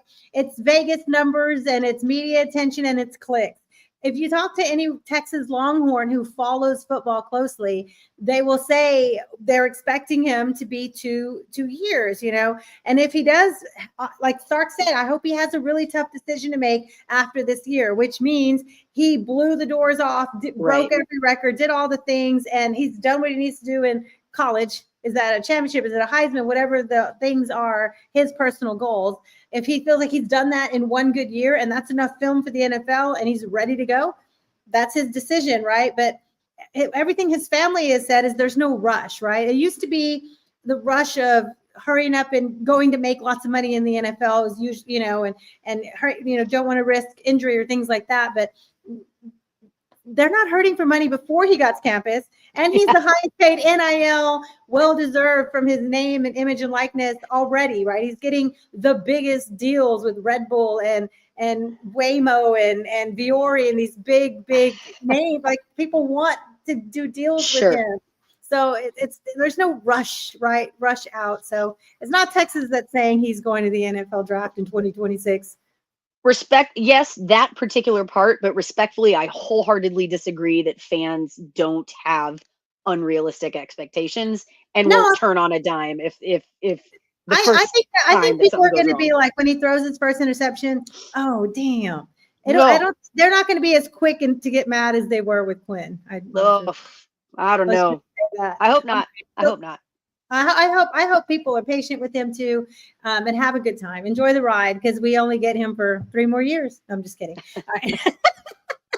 12 players drafted in this draft. Speaking of the NFL draft, let's talk 2025 draft. 12 players drafted, a new school record. Megan, you predicted that it would break last year's record. Well done. I was thinking, oh man, there'd be a couple people who we didn't. Maybe some polls, some mocks didn't show them going, that ended up going, which was really great for Texas to put them hit that 12 mark. So good job. Let's talk about where they all went. So there were 12 picks, and this is the video that Texas football put out to show the 12 picks, and I'll share that right here. Every time I go to hit the button, it unbuttons and then buttons. Here we go. I don't know. Here we go. Phenomenon that is happening over the last couple of years. Steve Sarkisian's done a great job recruiting and developing these young guys. Kelvin Banks Jr., tackle, Texas. Jade Barron, DB, Texas. Matthew Golden, wide receiver. Alfred Collins. Andrew Makuba. Brennan Broughton. Gunnar Hill, the Green Bay Packers select Baron Sorrell, Texas. Cameron Williams, Hayden Connor. Quinn Ewers. University of Texas. Texas. I love the woman who says Jade on Blue. I love her so much. I've been all weekend long saying Jade on Blue. I love it. Okay, yes. So look, we have 10 things we want to talk about. The first would be this record-breaking number of picks, right? The most for Texas. You said it was going to happen. There's some what do you call it? Classic photos of these draft picks when they were just youngins. Here's Coach Marion, Brendan Marion. He had posted a photo of when they were young at that photo wall. Look at them. Just little babies. Just little babies. Look, remember when Quinn had the mullet in the back? Is that Jay Witt back there? Look at these little kiddos. And now they're all in the NFL. All grown up. What was it that Mushu said? My NFL. little baby, all grown up. Yeah. So Texas had not just the most ever for Texas, they had the most in the state of Texas, and it wasn't even close. They had more than every other university in the state of Texas combined. Megan, how can you even argue with this craziness that's happening at Texas right now? Look, I think something that's really, really impressive here is, yeah, we know the state of Texas is a hotbed for recruiting. And this is where I've been super impressed with Coach Sark and what he's doing. He's won back the state of Texas. The University of Texas isn't losing out on Texas players. But not just that, he's also combining, he's looking outside of Texas too, maybe a little bit more than Mac Brown did, right? And so I think having that combination of owning your own backyard in recruiting and then knowing who to cherry pick and how to use the transfer portal has really, really paid off for Texas. Looking at what's happened under Sarkisian. Now, again, that first year that he inherited the team, 0 draft picks, right? Right. 5-7, tough year. Can't really blame the guy. Wasn't his team, wasn't his culture. The next year, 5 guys. Now, again, credit to him because that's when that development started to show. Wasn't where we wanted it to be, but 5 guys going from 0 to 5, it's a good jump. The next year, Texas gets up to 11. Year after that, 12. So this thing has truly turned into a juggernaut, which you've got to be impressed with. Yeah, again, I heard this somewhere. Forgive me, whomever said it. I can't remember who it was, but I heard if you have "the" in front of your university name, you better own that state. We are the University of Texas. So you don't want your players getting away from you at the University of Texas. You don't want Texas players not coming to your school when you've got "the" in front of your state. So I think that's really impressive. Texas has done a good job. Sarkisian really bringing Texas back to being the University of Texas. And I think that's awesome to see. What are your thoughts on it, Rocky? You know, just like Matthew Golden said, and we'll get to that in a minute when we talk about his draft, if you want to be developed, come to Texas. Look at, we know a lot of the players, that came from Houston or UTSA or these other schools that have the opportunity, like, Trey Moore, to transfer into Texas. Look at their development. Trey Moore is on track to be, an NFL draft pick next year. Matthew Golden from Houston, he got picked up the first round. So when you see that all these other teams combined, every other school, look how many had 0. And I was surprised when I saw Texas State had 0 because they had some athletes in a competitive team. I was surprised to see that they had 0. They had a couple go undrafted free agent, but 0 draft picks. Baylor, Houston with 0 draft picks. Those two surprised me. Yeah. UTSA with more than Baylor and Houston, and SMU, of course, they've been on the rise. Tech is steady, puts out talent into the NFL. TCU as well. So it was an A&M with only 3, coming off #1 recruiting class in forever. Most of the players are gone, but being in the SEC, being in the hottest recruiting area, and Aggies only got 3 into the NFL this year. That screams develop. I know they've had a lot of transition with a new coach, but they've had really good recruiting classes. So as much as Texas has taken the heat lately, don't go to Texas, you won't get developed or whatever. That looks like it can be said about the Aggies until they prove otherwise right now. Yeah, I mean, Elko has an opportunity. Again, I'll cut him slack, just like I cut Sarkisian slack those first few years. Elko has a chance to really make this team his, turn it around, and show and prove that he can develop players. But you're right. The only thing A&M did with that #1 recruiting class was being #1 in transfers out of A&M. So that, I mean, it is what it is. It tells you what the state of that program was under Jimbo Fisher. So I do want to say this real quick too, before we move on, because I know we've got a lot more to talk about here, but I think this speaks to culture, right? A&M showed that you could go out and get these crazy guys, like #1, didn't matter, pick them, we'll pay the money, we'll you buy the roster, right? As much as Texas gets shit, frankly, for the quote unquote money that we spend on the NIL, the money that we spend on players, Texas doesn't build their roster by buying players. Now, let me be really clear what I mean when I say that. Sarkisian is not just going to go pay for the most expensive and the very, very best player out there. What he is doing is he's got a knack for analyzing finding the best players that will also be the best culture fit. Right. And I think that's really paid off. We talked about it a little bit earlier with baseball, right?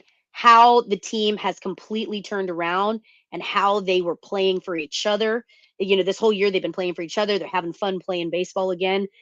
You see that with the football team. We knew that under the previous regime, there was a lot of unrest, let's say, in the locker room. It's kind of a divided locker room. There were some underlying issues. What Coach Sark has done is it has gone in, built that culture in the way that he knew how. He knew what he wanted, he knew what he was looking for, and he stuck to it. He found the players that were the best players, but also fit the culture. He did it with the portal, he does it with his recruits, and I think you're seeing that, how much that matters, how much finding the right guy, not just in talent, but in the right fit, a true right fit matters in building a team and building championship teams. So I think that's an important distinction. We'll see if Elko kind of picks up on that. Is he just going to go for those, the big names, the high dollar recruits that find the best guy out there and plug him in, pay him the most? Who cares? Or is Elko going to build more of a culture there? Only time will tell. Yeah, we'll see. All right. So number one of our top 10 topics was the record-breaking 12 picks. Number two, let's talk about the environment of having this draft moving around now to different cities, like NFL cities. Last year it was at your Lions, right? And there was massive crowds. This year it was at Green Bay, small town, but wow, they packed this place. It reached maximum capacity. They had to put out this notice Thursday afternoon or whatever it was, the first day, that they were no longer letting people into that area because it had already reached maximum capacity. This was a huge NFL party. To me, when I'm watching this on TV and they say there's 200 something thousand people there, I'm looking at them, they're just chugging beers, which good, have a great time safely, right? No, where are the porta potties? I keep looking, where are they going to the bathroom? And if you just drank 4 beers, you need to pee. And you have to go try and find your friends again in this massive crowd. So the whole time I'm watching it, I'm just thinking, you know me, like I plan ahead. What's your logistical nightmare? Where are we going to pee? Yeah. I'm looking and I don't see where anyone went to pee. I don't know. Anyway, I hope they had a great time. What do you think about the environment of moving it around to the home, rotating it to NFL cities? It's fair. It should. I love the idea that you can rotate it around and that each city gets a chance to represent, each fan base gets a chance to show up, show out. Now I will say, I got to talk a little trash here. It's a little bit of trash. Okay. Green Bay thought that they were going to contend with Detroit for the most people at the draft. Oh, how dare Green they Bay. Listen, Green Bay. Oh, Packers, come on now. So Green Bay did well. They had 600,000 attendees over the 3-day event. Detroit, though, Rocky, 775,000. Oh, so, that's way more. That's like a whole nother day of draft. Missed it by just a bit. So now again, you're talking logistics. Different cities can handle different capacities. Yeah, the city of Detroit can probably handle more logistically than the small area of Green Bay. But a lot of people came, and it was beautiful. Like the stage, the lighting, the way they entered, the way they lit the whole stage up to the colors of the teams. Like it was really well produced. Yeah. Really well. I just don't know where they peed. Yeah, the NFL does a good job. Again, I would say I'd be a little disappointed though. Like again, to your point, let's say you go to relieve yourself and then you can't get back in. Just kidding, we paused it. I'd be pissed in more ways than one, I guess, but I'd be mad about it. Yeah. All right. We've got some good comments accumulating. So here we go. The number 3, favorite moment of the draft. Megan, we have a couple people that said, loved watching Hayden Connor get drafted on his birthday, CB. And of course, Baron Sorrell's moment was amazing. Thank you, CB. Megan, let us know your favorite moments of the draft. Megan, what was yours? Honestly, just anytime a Texas player got called, for me, again, college is my jams. I love the NFL. I love my Lions. I love my Texans, but I care more about Texas than I do my NFL teams. So for me, the moments of the draft were seeing the Texas players, watching them get their names called. Bias, of course, we love the Connors. That's my family. I love them to death. We've become family over this Texas season. So Hayden getting drafted, seeing him light up, seeing him and Paige together, seeing the family there made my heart so happy. So if I had to pick just one moment, I got to give it to the Connors just because I love them so much. Yeah, let's show this moment. And you can see Suzanne and Mr. Steve, Grandpa Steve in the back. Here's their moment. Oh, they're so sweet. Look, here's Paige giving him a big old hug. Let me put the sound on. Some woman is screaming the whole time. And that's Hayden's mama. So yeah, it was very cool. Just a great moment for the family. A lot of hard work. I think one of my favorite things about the draft in general is getting to see those glimpses, getting to see the families just celebrate with their athlete, because so much goes into it. You forget about that, right? You forget how many sacrifices the family makes to take them to the practices from when they're tiny tots all the way through, to be there for them, to put them through college, to help them with X, Y, and Z. So it's just such a cool moment. All right. I think, of course, seeing the Connors celebrate with Hayden was an amazing moment. I think, to me, like, to kick off the draft in Green Bay, with Green Bay getting their first pick, the way the announcement went out for Matthew Golden and with him being there at the green room there, I thought it was fantastic. Here's Matthew Golden's announcement when he was picked in the draft. With the 23rd pick in the 2025 NFL Draft, the 13-time world champion Green Bay Packers, for the first They're already time so excited. since 2002, draft a wide receiver. They know it's going to be Matthew Golden, which is so exciting.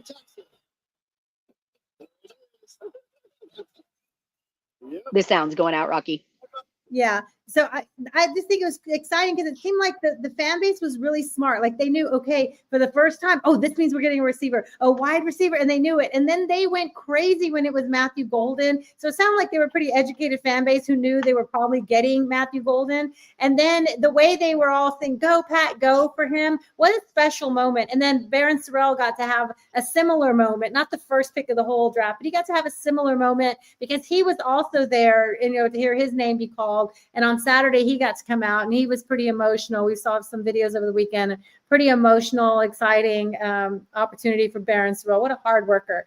And I remember hearing over the weekend, the Packers coach said that they kept asking people, like, anytime they interview players, what teammate would you bring with you? Who's the hard worker? Who would you want to come with you to be drafted? They all said Barron Sorrell. So when they had the opportunity to draft him, it speaks volumes of how much his teammates respected him. That gave somebody a nudge when it was between so-and-so and Barron Sorrell. They went with Barron Sorrell because if you could bring a teammate with you, who would it be? And they all said Barron Sorrell. That speaks volumes. It does. CB, I agree. Watching Barron Sorrell was awesome. It really was. It was such a cool moment. Such a cool moment.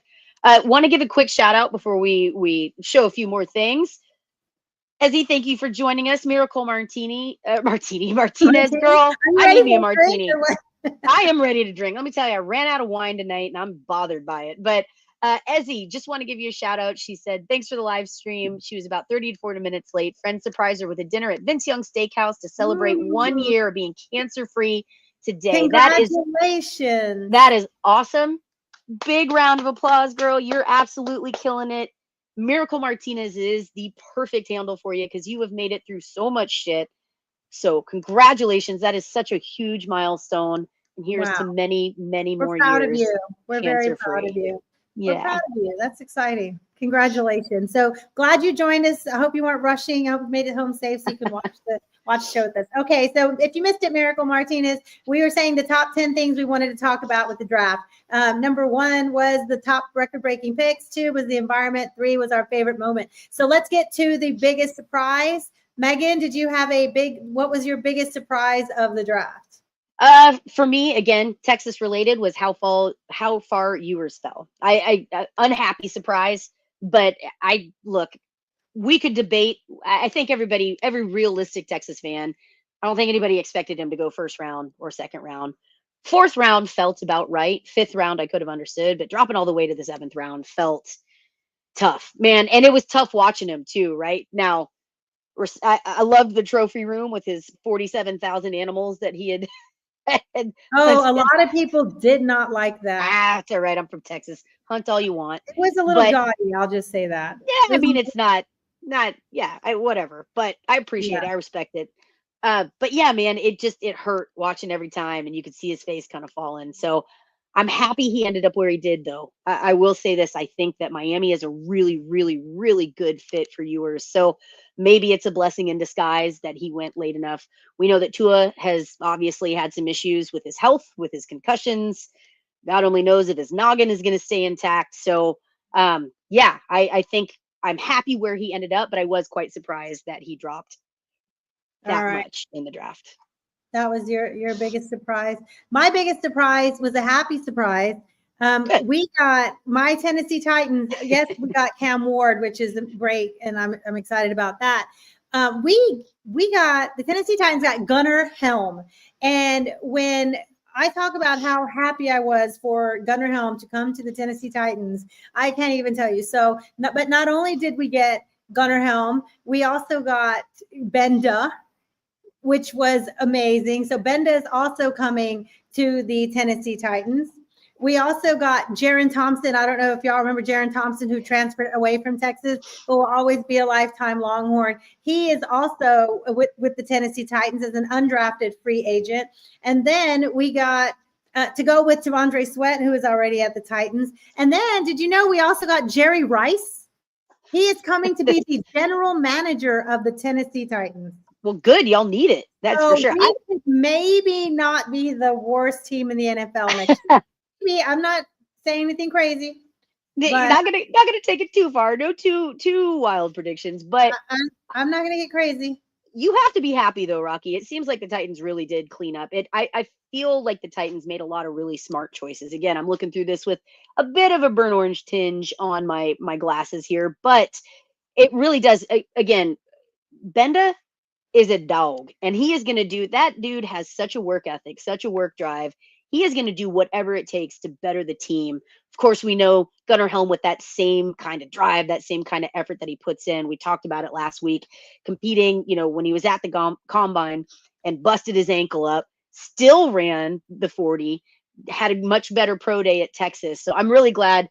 I will say, Rocky, I was impressed with the Titans. I thought you guys cleaned up. You should walk away from this draft happy as heck. I'm happy. I'm happy that we have a quarterback. I'm not expecting day one ridiculousness, but I am excited that we have somebody that is a bit of a gamer, a baller. He throws way too many interceptions, but hey, we had Tannehill, so I'm used to that. At least he has some mobility, and he looks to keep the ball alive and in play. All right, so let's talk. A minute ago, let's get to number 5 of our 10 points.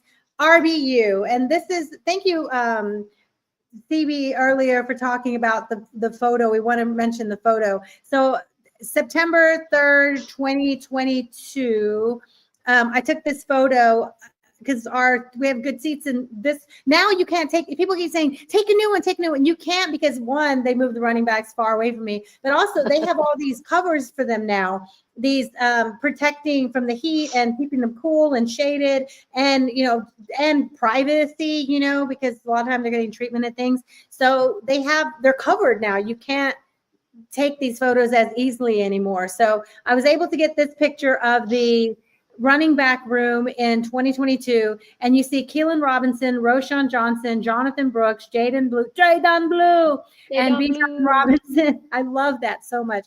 And Bijan Robinson. And then Bleacher Report asked me, could they use the photo? And I said, yeah. And they they edited it with all their NFL jersey colors and numbers. How cool is that? Very cool. This picture is crazy because all 5 are now in the NFL. Yeah, absolutely awesome. It is a prolific picture. And again, the prophecy has been fulfilled, Rocky. Thank you for blessing us. I didn't do anything, but they're the ones who did all the hard work, and they're the ones who, Well, you had the presence of mind to take the photo, and I think I took a million pictures. This just happened to be one of them, and I think that's sometimes how it works. Well, let's take the damn compliment. Thank you. I just love that photo so much. And I love that so many people love that. And it's funny, like from now on, if someone doesn't tag me in the photo, don't worry. I don't have to say tag me in it to give Rocky credit. At this point, it's everyone's photo. Thank you, though. It will always be your People are photo. really protective of me. Thank you, CB. I know you do that. Thank you for being so protective of me to make sure I get credit for that photo. But at this point, I think it's kind of just everybody's photo. But it is pretty special that now all Very 5 cool. are in the NFL. Yeah. Very cool. And it's only fan bases who don't have 5 straight running backs in the NFL who are like, yeah, that's just Bijan and some backups. I'm like, dude, they're all in the NFL. Where are you? On your couch? Brooks was the first running back taken off the board last year. Come on, even after his ACL. People don't think, they just get mad. But Come you on. don't go read the comments on that Bleacher Report, because it's either really proud Longhorns or haters bringing up a score of a TCU game from 7 years ago, being like, this ain't no, it's just dummies. Anyway, let's move on. The Denver Longhorns. Jade Barron. Number 6, Jade Barron. What a great story of an athlete who local to Austin, played for Texas, bet on himself, got the number 7 jersey, Michael Huff's Thorpe Award-winning jersey. And then he gets drafted, the top first round, and he gets to go to the Denver Broncos, which is not only one of the best, this is CB's photo of the Denver Longhorns, not only one of the best defenses in the country right now, in the NFL right now, but he gets to play with all these Longhorns. Thank you, CB, for collecting this. Ellinger, Brandon Jones, PJ Locke, Malcolm Roach, Jade Barron. Look at that. Pretty incredible. Competing So is with- it the university? We know that we have, again, for baseball, it's the University of Texas at Omaha. I feel like we've got a Denver branch now too, the University of Texas at Denver, right? Yes. Even Brandon Jones tweeted the Denver Longhorns. So that's cool. And it's really interesting. They talked about when Jade was drafted, lots of comments about how classy he was through the process, how professional and prepared he was through the process. Even they were even saying, Sean Payton was saying, even when they called him to say you've been drafted, he wanted the room on speakers so he could thank everyone and let them know, they changed his mom's life and he's coming into work. And it just speaks volumes to how much he's grown as a young man and a leader at the university, and how he's so prepared for the next level. And you talked about this a little bit last week, Megan, about that's the word about the Texas culture now. Talk about that, Megan, about the word about how professional the athletes are. Yeah, absolutely. I'm from behind the scenes. That's what a lot of, at the pro day that Texas hosted, with teams that met with all the players, that was just what was going through. Listen, these Texas players are respectful. They're smart. They get it. But beyond that, they've grown as men. They're, like I said, the respect levels that these NFL teams had and saw from the Texas players was really impressive. For each team to make note that, man, every Texas player I've talked to, they get it. They're respectful. For that to be pointed out time and time again really tells you about the shift in culture, right? Even from year to year.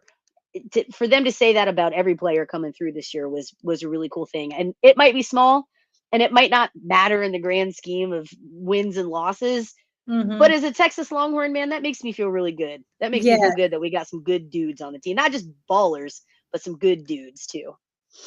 All right, good job. So number 7 on our top 10 things to talk about of the NFL draft. You touched on it a little bit, but let's dive. I have a couple of questions we can dive into about Quinn dropping to the 7th round. Not only did he drop, but he was not the 1st or 2nd or 8th or 10th or 12th quarterback taken, right? So it was shocking to see, especially because when he came out of high school with a 1,000 rating on some boards, right? The perfect 1.00 rating. And he left high school early to go to Ohio State. He wanted to come to Texas, but not with Tom Herman. And he did find his way back. He wanted to be a Longhorn. He wanted to leave his legacy at Texas. And we can talk about how, because Quinn was here, receivers came, O-linemen came. People wanted to play with Quinn. Before they wanted to play with Arch, it was Quinn that was here, right? And he brought some of those great players. They chose to come to Texas too, to be around him. He won a conference championship, the last one on the way out the door for the Longhorns. He went into Alabama and lit them up. He went into Michigan and lit them up. But the problem is there's a but, right? But there were big moments where he was turnover prone. He had unfortunate injuries that would linger and have him out of games at times. He would become a statue at times. In key red zone moments, the numbers were not good. Like the numbers are the numbers, right, in the red zone. And we know Sark tried to scheme around and fix those things, but there, for what Quinn gave, some say he also took away, right? And it looks like the NFL draft boards felt the same way, that maybe he's not ready, so let's wait and have him as a developmental player. And what do you think about that? Because there's two questions I have for you about that, Megan. One, how much of this was on Sark? Because he's supposed to be the QB whisperer. And did Quinn regress? Was it injuries, which is a valid argument? How much of that should be on Sark? Like fair and square, that Quinn didn't keep getting better. He had maybe we can even say 23 was better than 24. And okay. And should he have gone to another school and made more money? That people are saying he should have did that. I'm not saying that. People are saying that. Let me address this one at a time. Okay. There's a lot to unpack here. Is this a knock on Sark in his development? Hard no. Hard no. Looking at where Quinn was when he came to Texas, he had been at Ohio State for a minute, came to Texas.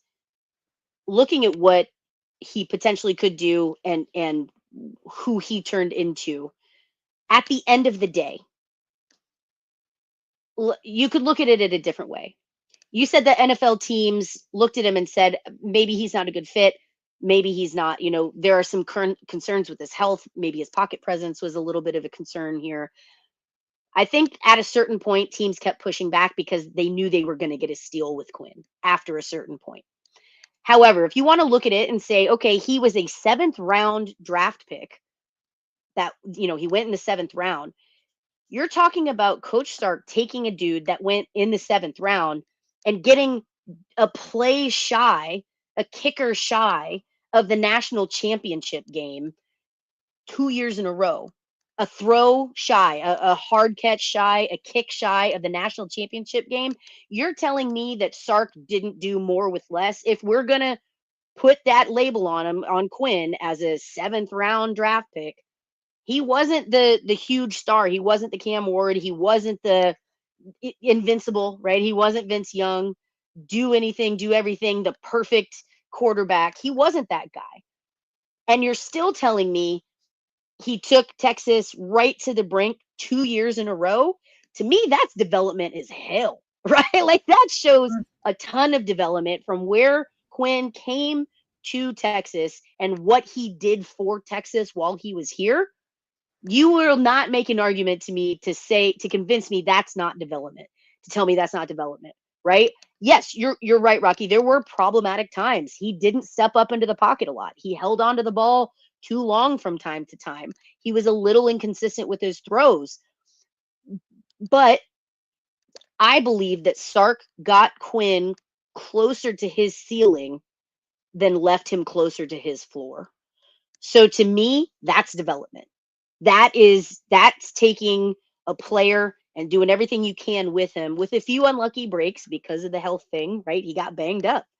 Mm-hmm. I absolutely do not think that's a knock on Sark as a quarterback developer. Broader picture, again, you got to look at what Sark has done with players, taking Texas from 0 draft picks up to 12 this year.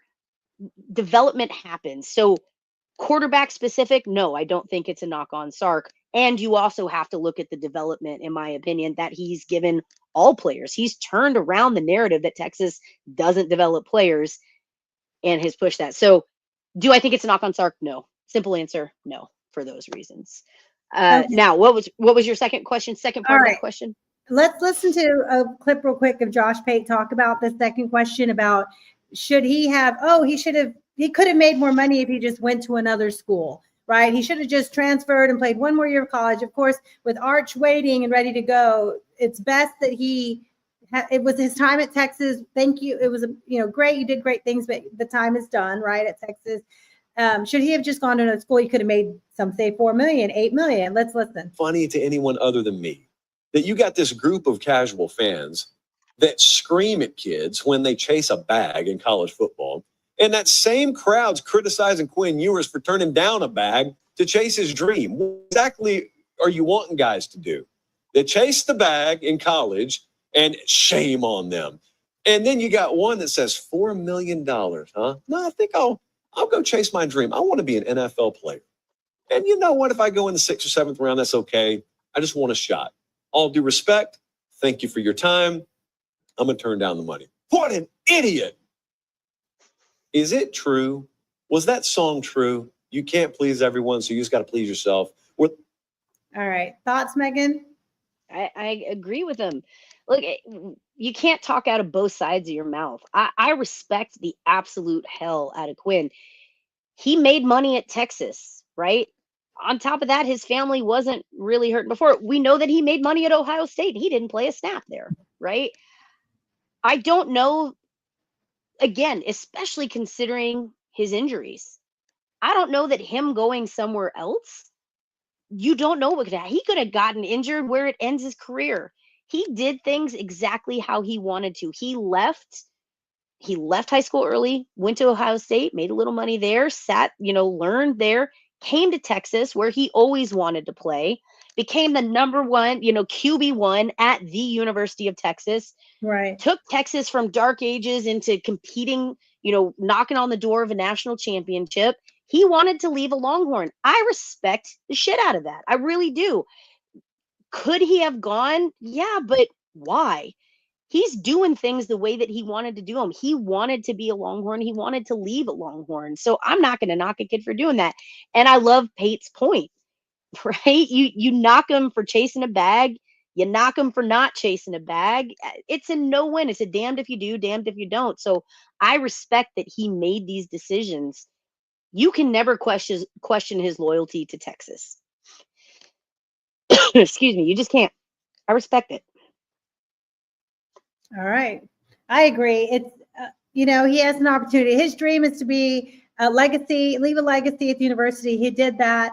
He has an opportunity to play in the NFL, and he's in a great situation with, a quarterback system that's very similar, offensive system that's very similar to what Sark was running. He's behind Tua and Zach Wilson. Of course, Tua's always hurt, but there's not an opportunity. He doesn't have to be thrown out and rushed onto the field. He has time to be developed. So good luck. Good luck to Quinn in the NFL. It was sad to see that he fell so much. That's got to be heartbreaking. Yeah. Especially coming out of the Michigan game. He was highly hopeful and had, quarterback off the board, right? And then it didn't take long. He had the unfortunate injuries again. And just, how do you explain that you got pulled? The biggest game of the year, Georgia at home, and he got benched. There's just no, that's on film, right? It's out there. So hopefully he has opportunity to rebuild his game. All right. So number 8, we'll go quickly. The O-line drought is over. It's been 23 years since the first round pick of a Texas Longhorn offensive lineman in the first round. And Kelvin Banks broke that for Texas. He had his first round pick. So congrats to Kelvin Banks and the offensive line that's now getting rolling with more picks. Number 9 in the list is with 23 picks in the last 2 years, which is the most in college football. Did Texas underachieve, Megan? That is a crazy, crazy question to me. No, they didn't underachieve. Okay, because they had more NFL picks than anyone the last 2 years. I get that. I mean, people are saying, well, why did you win a championship? Did they underachieve, Megan? They did not underachieve. Again, you got to look at the arc of where this team has been from 0 draft picks to 23 in the last 2 years. And I keep saying this, I feel like a broken record, but when you're knocking on the door of the college football playoff, especially in the era of an expanded college football playoff, that's not underachieving. Texas is getting back there. It is harder than ever to win a national championship in this day and age. And Texas has proven that they can be there time and time again. I think we are watching a team that is right there. And within the next few years, I think Texas raises that trophy again. So underachieve? No, I think this team really developed. I think they have been developing. I think the pieces are coming together, especially as you're seeing, again, the year before, we saw running backs go. We saw wide receivers go, right? Maybe some more of those those specialty positions. To have an O lineman go, again, we saw D line go last year. So now you got your D line. Now you've got your last piece of the O line. To me, that sounds like the full team, every position is building up. It's taken a little bit to get there, but now we're looking at a Texas team as the years progress that every single position, not just one or two or three or four, every single position is Yes. stacked with the best of the best and is being developed with the best of the best. So, no, I think they are right on track. I think they're doing what they need to do. I'm not going to say that this team underachieved. What are your thoughts on it?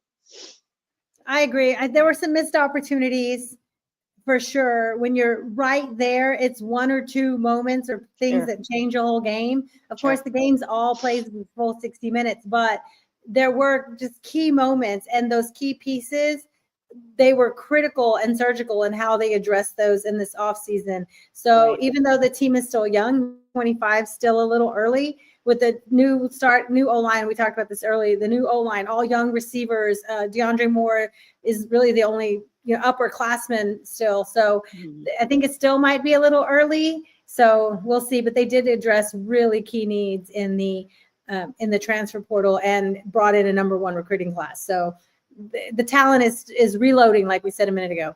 So we have to give love. Number 10, we cannot talk about the draft without giving love to players who maybe their name wasn't called in the draft, but they do still have an opportunity to go to a rookie camp and participate this summer with the opportunity to maybe make a roster, maybe get an NFL paycheck. Center Jake Majors, Silas Bolden, Isaiah Bond. We know he had his off-field issues. We talked about this just a few weeks ago. He was even in second round mock drafts. He fell out to undrafted free agent to the Cleveland Browns. Bill Norton. So there's some transfers to Texas, Bond, Bolden, Norton that were able to find a opportunity. Benda with this has Benda with the Texans, but he's with the Titans. Blackwell did go with the Chiefs. Gavin Holmes and Belton Gardner was the running back who came as a transfer last summer, and he only played a little bit, but had some kind of random eye injury. And so we didn't see him for the rest of the season. So here he is. Good luck to him with the Colts. This is pretty exciting. Good opportunities. All they need is a shot, right? Absolutely. So real quick, great job on wrapping up 10 points. Look at us staying on topic and on time today. I'm very impressed with us. Before we wrap up NFL, I did want to share a graphic that that CJ Vogel shared. Rocky, can you see that, or do you want me to try to pull it up? Oh, I can open it. Okay, cool. Yeah, I just wanted to review this real quick. Think it was really neat. Just Longhorns in the NFL in general. We know that your Titans picked up quite a few. We've talked about the University of Texas at Denver. So current standings right now, this again, looking at these numbers now, I'm happy that Longhorns are having longer, we've got some guys that have been in the league for a little bit and sticking around. That's awesome. And more guys are getting put in the league. Listen, if we stack 11, 12, 13 guys in the league every year, pretty soon the NFL is going to be all Longhorns. I love it. You'll love to see it. But just wanted to point a few things out. Again, Denver leading here. I want to yell at my teams for a second. Both of my teams, your team, the Lions and the Texans, Longhorns need to get their shit together. Take Longhorns. They're that right surprises in me. the backyard. Yeah, it surprises me a little, right in the backyard, that the Texans haven't picked anybody up. Hopefully, they get it together. Hopefully, my team does. Both my teams figure it out. But I just thought this was really impressive. Are there any teams on here that jump out to you other than the ones we've talked about? Just like I'm surprised the Cowboys actually have two Longhorns. We know that they took Jaden Blue in the draft. I love that so much. We know that they took Jaden Blue in the draft, but for years Jerry Jones despised taking anyone from the Longhorns and would He's not. a Razorback. Right? Yep. So but just in general, like he wouldn't take Longhorns. So it's cool to see that there are two there. Of course, we know Carolina has two, and then I guess there's three listed for the Titans, but we know there was the transfer out of Texas that is now with the Titans. I guess it's good to see some of the better programs having Longhorns, like the Eagles and the Steelers, like programs that have great ownership and develop and compete for championships, and the players work hard and stay out of trouble. I love that.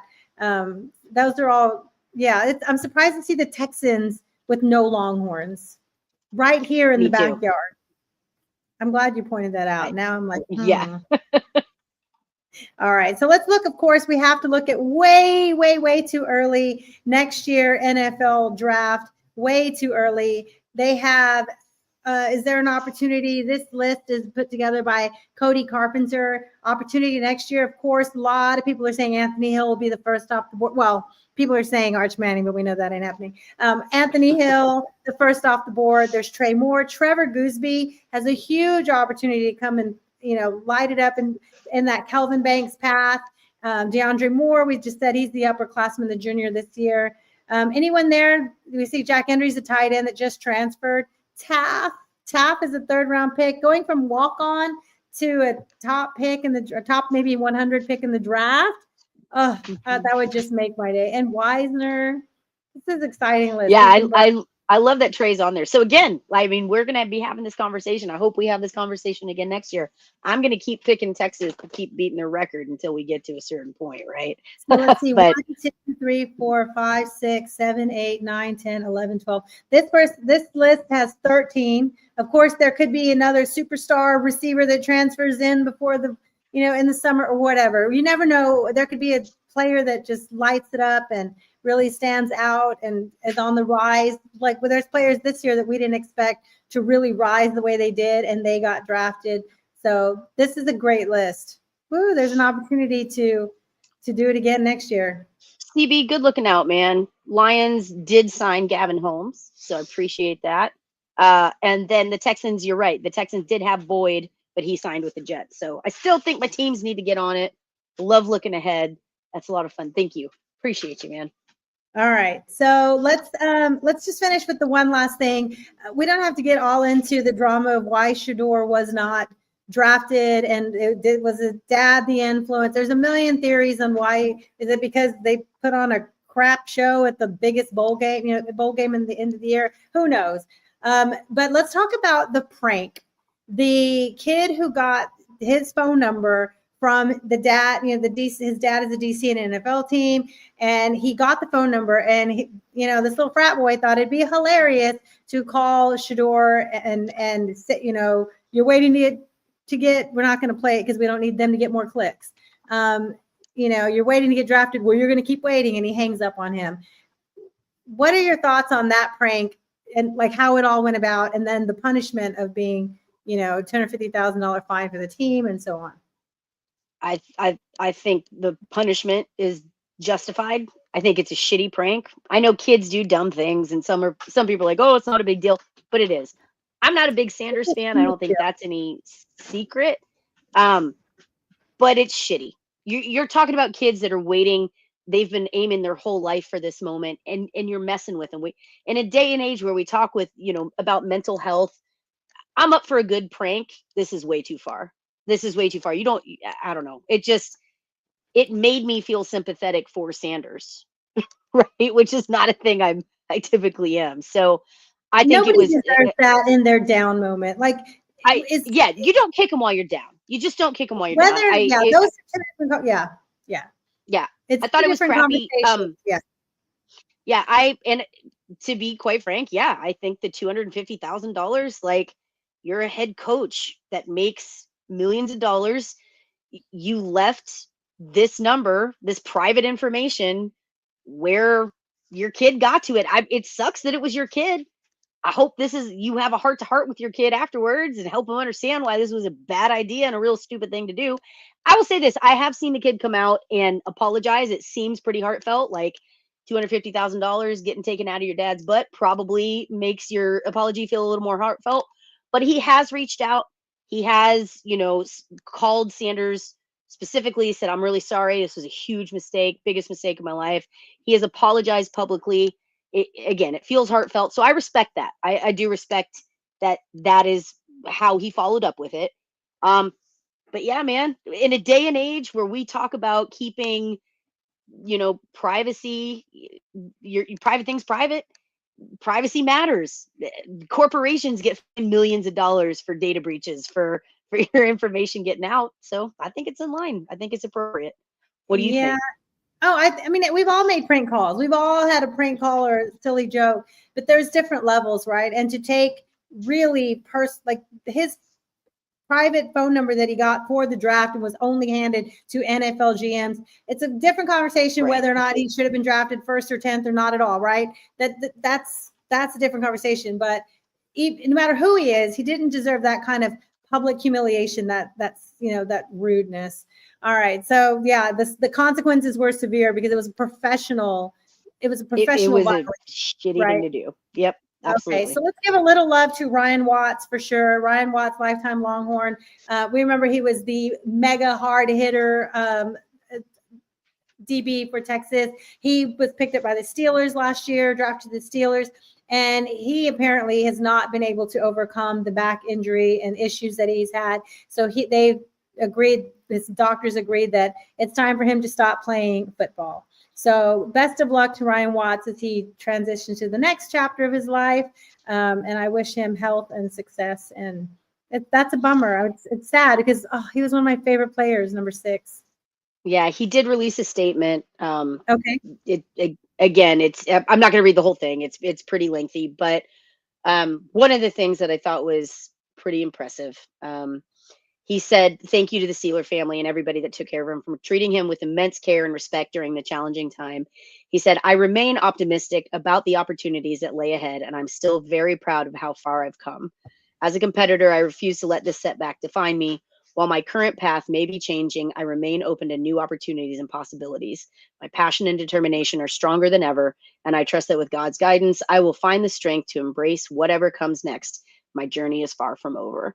So I think that's a nice optimistic look. It sounds like he's got an incredible support group around him. It sounds like he's got an incredible mentality about this. And I really hope that he just excels in whatever the heck he decides to do, because it's a tough thing for him to cope with. But have every faith that he is going to kick butt at the next level. Yeah. We love him. All right. So just wanted to share something funny with you. So I don't know if you've ever been to Japan, but the TV is crazy there. This is a game show, and they have the wildest game shows. This is a game show. Hold on.